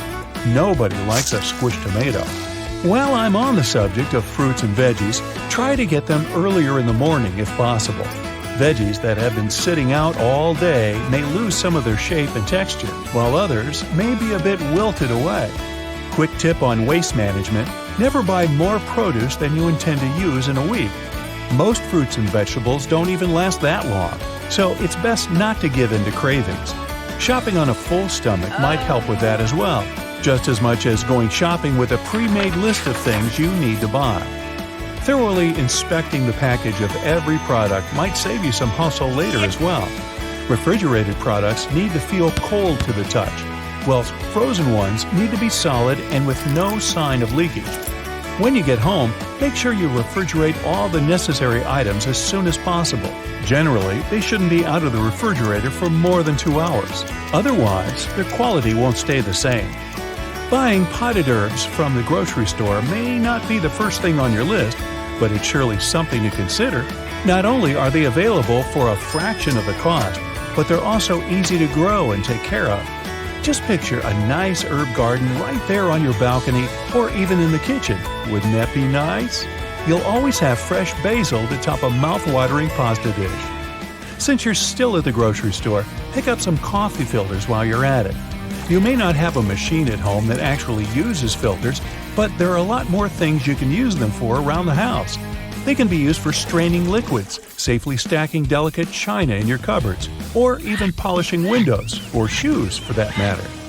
If your favorite fruits and vegetables are on sale, but buying large quantities would mean they go to waste, consider freezing them. You can stock up on items for smoothies, especially for the colder season when there are limited options for fresh fruits. And don't just grab the first thing on the shelf, especially if it's likely to go bad quickly. Stores restock their produce following a first-in, first-out layout, so the items at the back of the shelf will always be a tad bit fresher. The same goes for tea if you prefer it to coffee. Switch to buying loose-leaf tea, and you'll not only reduce the costs, you'll also be able to make your own homemade tea blends. Loose-leaf tea also has a stronger flavor than tea sold in tea bags. As for the other household stuff, stock up on items such as light bulbs, paper towels, or batteries. Chances are you'll always be needing at least one of these items, so it's best to buy them in larger quantities when on sale. They never go to waste, and let's face it, it's always annoying when you run out of batteries at home and your TV remote stops working. Hey, tell me about it. Try to reduce the number of times you go to the grocery store to buy just one item. It's inefficient, and most likely, you'll end up buying things that you don't actually need. That shopping list starts to make a lot more sense now, doesn't it? Another list worth making, the one containing whatever you have in the fridge. Try to create such a list at least twice a week. Meal planning for at least a week in advance will also help you reduce impulse buying. If you already know what you'll want for dinner on Wednesday, why add anything else to the cart if it's unnecessary? At the same time, start getting creative with your leftovers. There's no need for them to go to waste when you can mix and match or add some additional herbs and flavors to spice them up. Store leftovers in transparent containers for added visibility, and don't be afraid to set out a leftover day during the week. It's also nice to look at them as ingredients rather than leftovers. Use extra leftover pasta or steamed vegetables for a frittata or an omelet. Blend together cooked vegetables with some tomatoes to create a pasta sauce. Put together some wraps for the next day's lunch with anything from leftover cooked rice to meat and vegetables. Or, if you're really looking for the easiest method to save leftovers, you can always turn them into soup. Last night's vegetable side dish can turn into a wholesome lunch if you simply add a can of broth and blend it all together. Even a 2-day-old loaf of bread can be salvaged if you cut it diagonally, sprinkle the slices with some herbs and olive oil, and pop them in the oven for a couple of minutes. You'll then have yourself some nice homemade croutons for that previously mentioned soup. A little label know-how never hurt anyone either. Be on the lookout for ingredients you've never heard of or those you can't pronounce. An item that usually has more than 5 ingredients listed on the packaging should be avoided. Even the way you carry your groceries in the supermarket can affect how and what you buy. If you prefer baskets to shopping carts, you're more prone to impulse searches. That's what a study published by the Journal of Marketing Research claims. It happens due to the effort you put in actually carrying the items around. Choosing a shopping cart will most likely make you comfortable enough to browse through enough products and read labels thoroughly. When your grocery list is not too big, go for the self-checkout aisle if available. Studies have shown that impulse purchases are lowered by up to 32% if you actually scan your own items on the way out. That's because the regular checkout line is specially designed to keep you from letting go of any items you might have reconsidered buying. There's literally nowhere you can put down your undesired products outside of your grocery cart, and if there's anyone else waiting in line behind you, good luck sliding out. The food arrangement on the shelves can also pose a threat to both your budget and your habits. Since people are more inclined to buy the items they see first, the most expensive products are placed at eye level, and the budget options are placed on the top and bottom shelf. Take your time and scan your aisles of interest. You'll be surprised to see that most items placed on higher or lower shelves are often not only more cost-effective, but also less packed with additives or artificial flavoring. Hey, be careful. It's a jungle in there. You're hiking the Point Reyes National Seashore, and you bump into a mountain lion. Stay calm. You need to show it that you're not scared. Shout loudly at the lion. Wave your arms. If that doesn't work, start throwing rocks, branches, or anything else you can get your hands on. Aim at the ground in front of the lion. Never throw anything directly at it. That will only make it angrier. If the lion is getting closer, protect your most vulnerable spots. It will aim for the neck and try to grab your arms, so tilt your head forward and protect your neck. And don't make sweeping arm movements. When the lion realizes that you're not an easy opponent, it will probably back off and run away. You're in Yellowstone. Here you have to come face to face with a grizzly bear. It's drinking water from a creek. A safe distance is 200 feet. The grizzly has spotted you. It stands on its hind legs and looks in your direction. Now it's about the height of an average basketball player, and it weighs almost 800 pounds, so you don't stand a chance to win. You have to freeze in place. Grizzlies have poor eyesight, so it just might not see you. But then it starts walking in your direction. Don't turn your back to it, and don't even try to run as fast as you can. It will chase you. You need to seem bigger than you really are. Wave your arms and spread your legs a little wider. Always talk and shout at the bear. It will understand that you're not a humble deer. Try to make a clanking sound of metal. If you have food with you, don't throw it at the bear. Just put it on the ground and keep backing away while facing the bear. If it starts running towards you, your only chance is to fall to the ground and freeze. Bears aren't scavengers, so if it thinks you're not alive, it'll just sniff you, shrug, and walk away. Now you go diving on the Florida coast. You have to protect yourself from the great white shark. Never wear shiny and blinging jewelry when swimming. It attracts sharks. And never swim at night. This is when they go out looking for food. Lots of splashing water can also attract this marine predator. But if the shark swims towards you anyway, the rule here is 1. Do everything in your power to defeat it. Try to stay calm and swim to the shore. If the shark chooses you as food, there's only one thing that can scare it off. Try to punch the shark in the nose, eyes, or gills. Now you're in Africa. Here in the tall grass of the savannah, you see a lion, and worse, it sees you. The first thing you need to do is maintain eye contact. Don't turn your back to the lion and don't run. This 8-foot predator, weighing like 3 adults, is running at you at the speed of a car on the highway. But then it stops abruptly and continues to stare at you. Lions often make fake charges to frighten their opponent. At this point, you have to appear much bigger than you really are. Spread your arms and make loud noises. Then the lion can make another fake charge. And if you keep standing still, the lion will realize you're a strong opponent and go the other way. The female lion is way more dangerous than the male one. If it's guarding the babies, it won't stop and you won't stand a chance. Your safari jeep takes you to the next location. You see elephants peacefully drinking water. These guys can be 10 feet tall and weigh as much as 2 SUVs. They can even flip cars over with their powerful tusks. And now, one of them sees you and wags its big ears. It's bluffing. With those ears, the elephant wants to appear bigger and scare you away. It's also scared and won't run at you all the way. You must let the elephant know you're not threatening it. Don't yell or wave your arms. Take slow steps back until you leave the elephant's personal space. If it runs at you with ears to its head, it's not bluffing. Climbing a tree isn't a good option right now. It might ram the tree and you'll fall down. It might even tilt the tree with its strong trunk. You need to run in a zigzag pattern. The elephant is heavy and it's hard for it to change directions quickly, so gradually you'll start to pull away from it. But still remember that an elephant can run 25 miles per hour, so you'll unlikely escape from it. Now let's move on to the Nile River. It has the largest number of crocodiles in the world. If you're camping, take a distance of at least 160 feet from the shore. This way, the crocodile will not stumble upon your camp at night. Never take your eyes off the crocodile. It can take advantage of that moment and take you by surprise. Their top speed is only 10 miles per hour, but they can make charges at 40 feet per second from the water. So the only chance to survive is to stay out of the water. If not, the crocodile's weak points are the eyes, the tip of the nose, and the membrane in the throat. This membrane prevents water from entering the crocodile's throat. When running away from a crocodile, be careful not to bump into a hippopotamus. This is one of the most dangerous animals in the world. They can be the size of a business class car and weigh as much as a big elephant. And they can run as fast as horses, so they're sure to outrun you in a sprint. The main thing is to not frighten it. If you're standing far away, get its attention with a loud sound. Usually they will try to get away from you. Use this moment to back away too. But if you see a hippo yawning, it's a sign that you're violating its comfort zone. They can open their mouth at 180 degrees and have the bite force of a crocodile, so you can't beat it and have to run.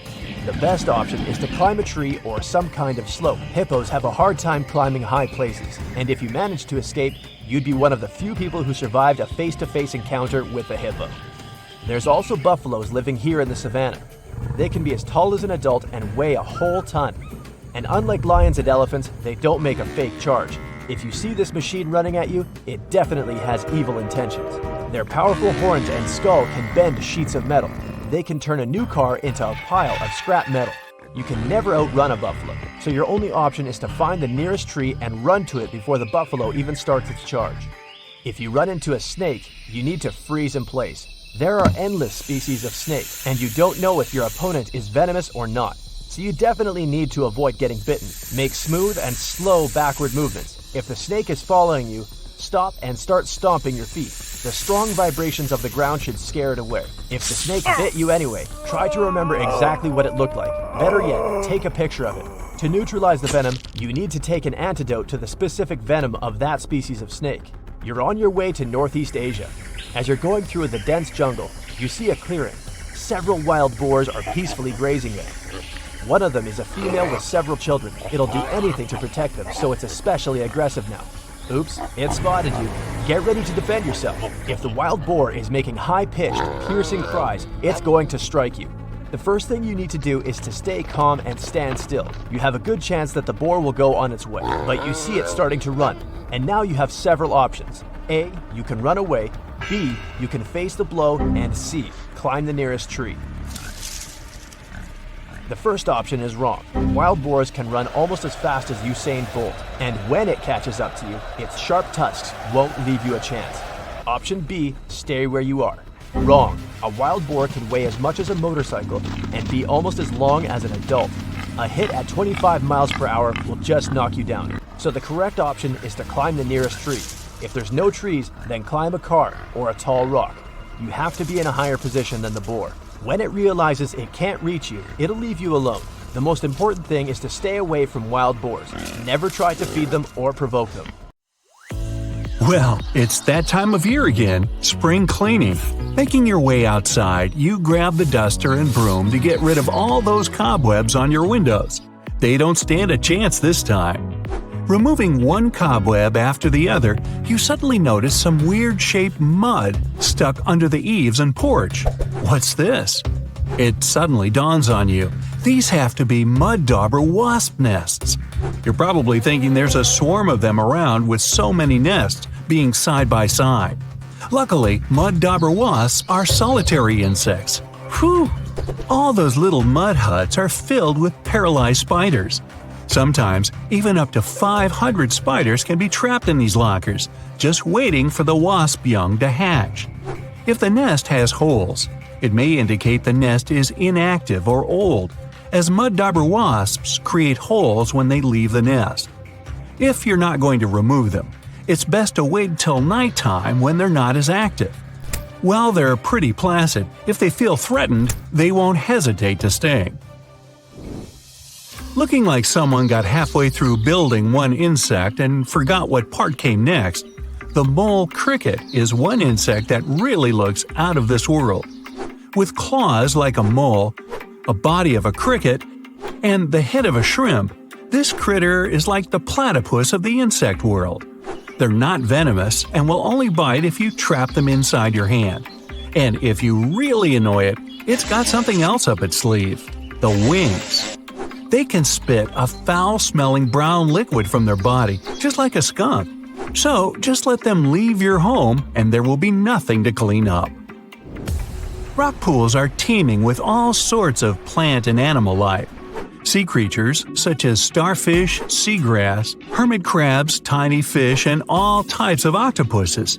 If you come across this tiny blue-ringed octopus, it's best to leave it alone. It's flashing neon blue at you for a reason. This miniature octopus has a venomous bite that's 1,000 times stronger than cyanide, with no antidote available. Don't poke it with a stick or try to pick one up. It's not worth the trip to the hospital or the morgue. Snakes on land are scary, but sea snakes are on an entirely different level. Found in the Indian and Pacific Oceans, there are about 50 different species of sea snakes, and they're beautiful as much as they're dangerous. Luckily, they don't seem to worry about us too much. The Dubois sea snake is arguably the most venomous snake in the ocean, with the big sea snake not far behind. Their venom makes a cobra's bite seem like a walk in the park. The venom of both these snakes is extremely dangerous.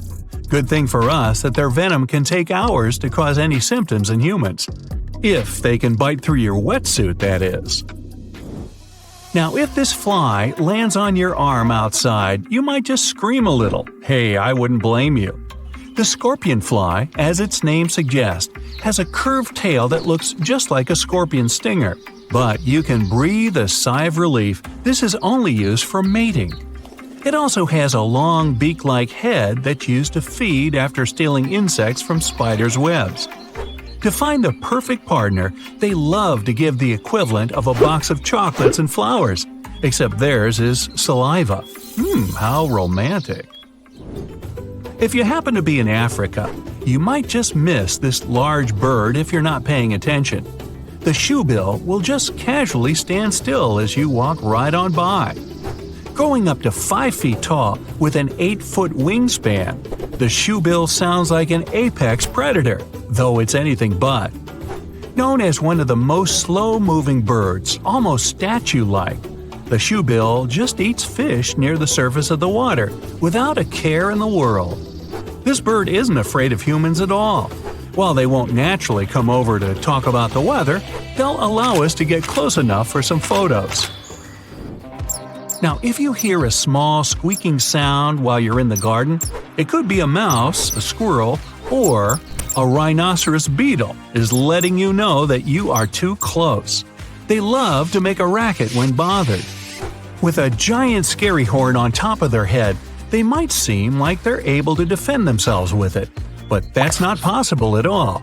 That's only to move leaves and sticks out of their way, and to stop other males from coming into the female beetle's area. Not only have they got a horn on their head, but they've also got Herculean strength, able to lift 850 times their own weight. It's like you or me lifting 65 tons or 11 elephants. Hey, let's try it. Nah. Found mainly in China, the small tufted deer looks adorable with its tuft of hair. That is, until it turns around. Oh no, it's a vampire deer! Luckily, this animal doesn't want to taste your blood or wear a cape. Only males grow these during the mating season rather than antlers to fight over territories in female tufted deer. These fangs are more like elephant tusks than sharp teeth. Not only do they have fangs, but they're also known to bark like a dog and flee like a cat when they're scared.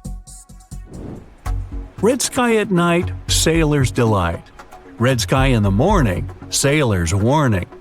No one said anything about a red tide, though.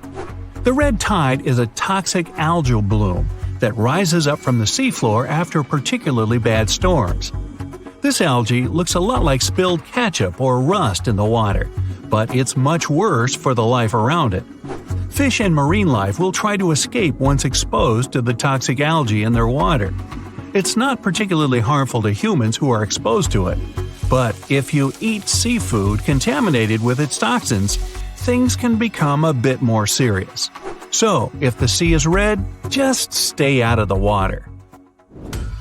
Some spiders love to show off with bright colors to show they're dangerous. Not the Sydney funnel web spider of Australia. This glossy black spider doesn't need theatrics to prove it's tough.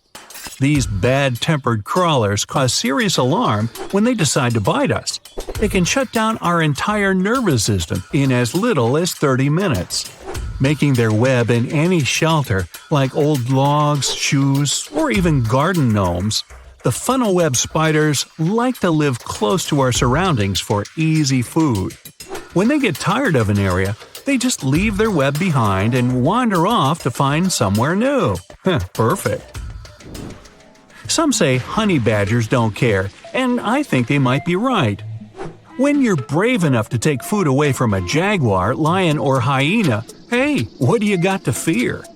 These tough relatives of the weasel aren't just ferocious, they're super smart. Known to even use tools to escape from enclosures. Objects like rakes, stones, and mud just become things to climb for freedom. Aside from their physical similarities to the skunk, the honey badger also boasts a dangerous gland in its tail containing a powerful stink machine. So they're tough, stinky, have extremely stretchy and strong skin, and to top it all off, they've got a strong immunity to scorpions and snakes. The best thing to do if you walk into a honey badger is to leave it alone. What chance do we have?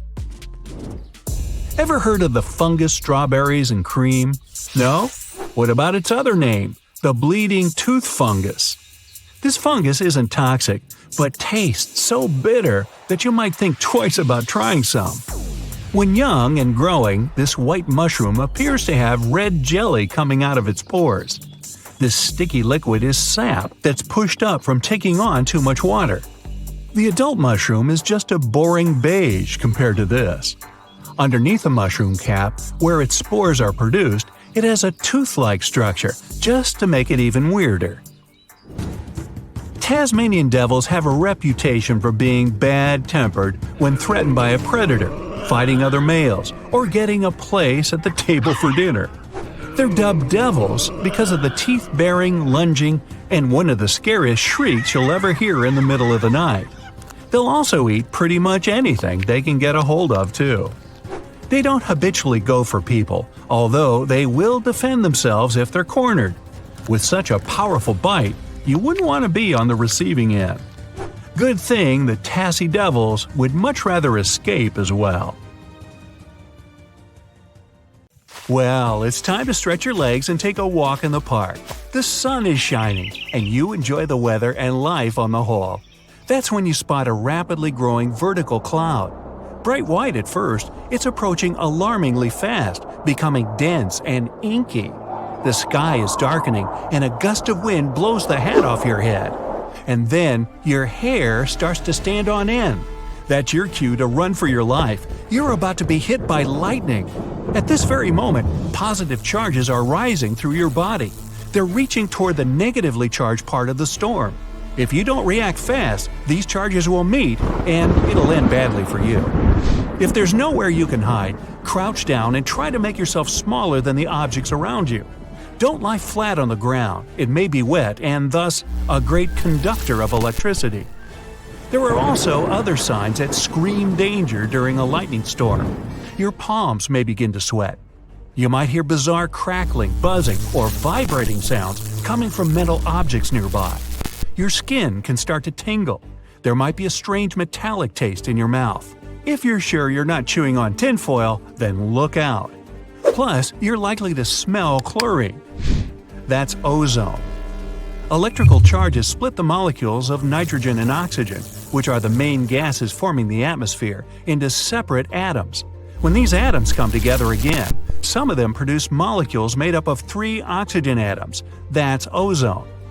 You can smell it during a thunderstorm because downdrafts bring it from high altitudes to your nose level. You can figure out how close a thunderstorm is by measuring the time between spotting the lightning and hearing the thunder. Every 5 seconds is 1 mile. The sky over your head is darkening and turning ominously green. Something hits you on the cheek. Ouch, it hurts. You pick up the offending object. It's a massive hailstone. But it's not that cold outside and it's not raining. You notice how still everything is, how quiet. There's no wind whatsoever. It makes you think about the calm before the storm. And indeed, soon you hear some noise. It's approaching rapidly and turns into a loud roar, as if a freight train is moving towards you. Only it's not a train, it's a tornado, and you have almost no time to escape. The funnel isn't visible behind a cloud of debris, but you can't mistake this rotating column of air for anything else. If the tornado catches you on the road, get as far from your car as you can.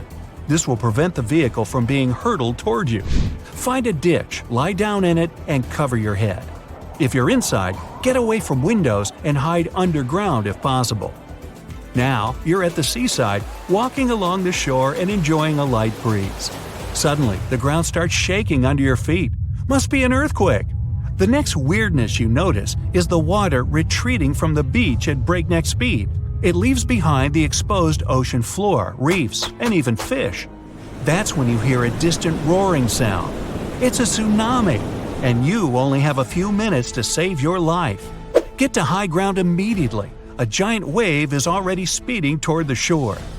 It's not the only way a tsunami can creep up on you. It doesn't necessarily come crashing against the shore as a series of huge waves. A tsunami can look like a rapidly rising tide. It usually goes hand in hand with severe underwater turbulence. It pulls people under the surface and tosses heavy objects around. You can also notice seawater bubbling, swirling, and creating bizarre patterns. It's another sure sign a tsunami's coming. Your dog's restless. It's scratching the entrance door, roaming around the apartment, and trying to hide in the corner. Usually calm and docile, the pooch is now howling and barking. The weather's also been crazy for the past several days. It's hot one day and chilly 24 hours later. Plus, you've noticed that the stream near your house has livened up, bubbling as it's rushing past. Only when glasses start to clink in your cupboard do you realize what it means. The clatter is produced by foreshocks, tiny earthquakes leading up to the main event. Earthquakes often occur in clusters. If there are several weak quakes, a much bigger one might be on the way. Sometime before the disaster strikes, you might notice bizarre blue lights. Some of them seem to be coming from the ground, others are hovering in the air. These are so-called earthquake lights. Emitted from rocks under great stress, they can be seen days or mere seconds before the ground starts shaking. At the same time, some experts doubt earthquake lights exist.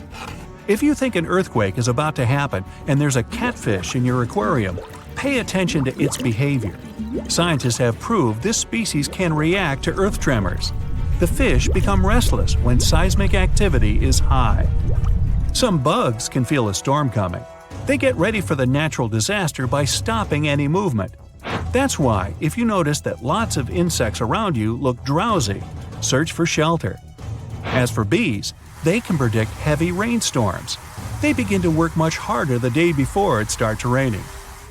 Square waves occur when two wave patterns crash into each other. This phenomenon looks awesome, but only if you're watching it from the shore. Don't even think of getting in the water to play in such waves. In that place, there are cross currents that can easily pull even a skilled swimmer under the surface. And if you see wild, choppy waves carrying ocean debris and seaweed, stay out of the water too. It can be a sign of a strong rip current. It can carry you far away from the ocean. If you see smelly green stuff on the surface of a lake or sea, stay away from the water. It can be a hazardous algal bloom. You won't be able to tell whether it's toxic or not at first sight. That's why it's better to steer clear of it altogether. 3 or 4 days before a hurricane arrives, the sea or ocean surface can swell up to 6 feet. Waves hit the shore every 9 seconds. The closer the hurricane, the more rapidly the waves crash against the shore. They also get higher, sometimes up to 16 feet. The sky is littered with light, fluffy clouds. Roughly 36 hours before the hurricane reaches the shore, the atmospheric pressure begins to drop. After that, the wind speeds up. Wispy, hair-like clouds appear in the sky. 18 hours before the hurricane makes it to the shore, the sky opens up and it starts to pour. The rainwater often floods low-lying areas, welling up to 15 feet. When the hurricane is 12 hours away, a powerful gale starts to bring along loose debris. 6 hours before the landfall, the wind speed is already 90 miles per hour. It's strong enough to break and even uproot trees, fling around large debris, and flip cars. By the way, let's say you're sailing and there are some sharks circling your boat. Keep an eye on them. If the predators suddenly leave you alone and head for deep water, it might mean a hurricane is drawing closer. Get back to dry land as fast as you can and warn others. If during a period of heavy rains, you hear a roaring sound, it might be a flash flood moving in your direction. If you're near a river at that moment, you might see debris coming down with the flow. The water can be changing its color and becoming cloudier and darker. These signs should set alarm bells ringing in your head. If your gut feeling is right, you have no time to waste. Try to get away from that place as fast as you can. Flash floods are often lethal. If you're out in the wild, pay attention to the water in creeks, streams, and rivers. If it's falling or rising rapidly, it might be a sign a landslide is about to happen. And if you see the water turn muddy, don't wait for more evidence. Get out of the area immediately. That's it for today. So hey, if you pacified your curiosity, then give the video a like and share it with your friends. Or if you want more, just click on these videos and stay on the bright side.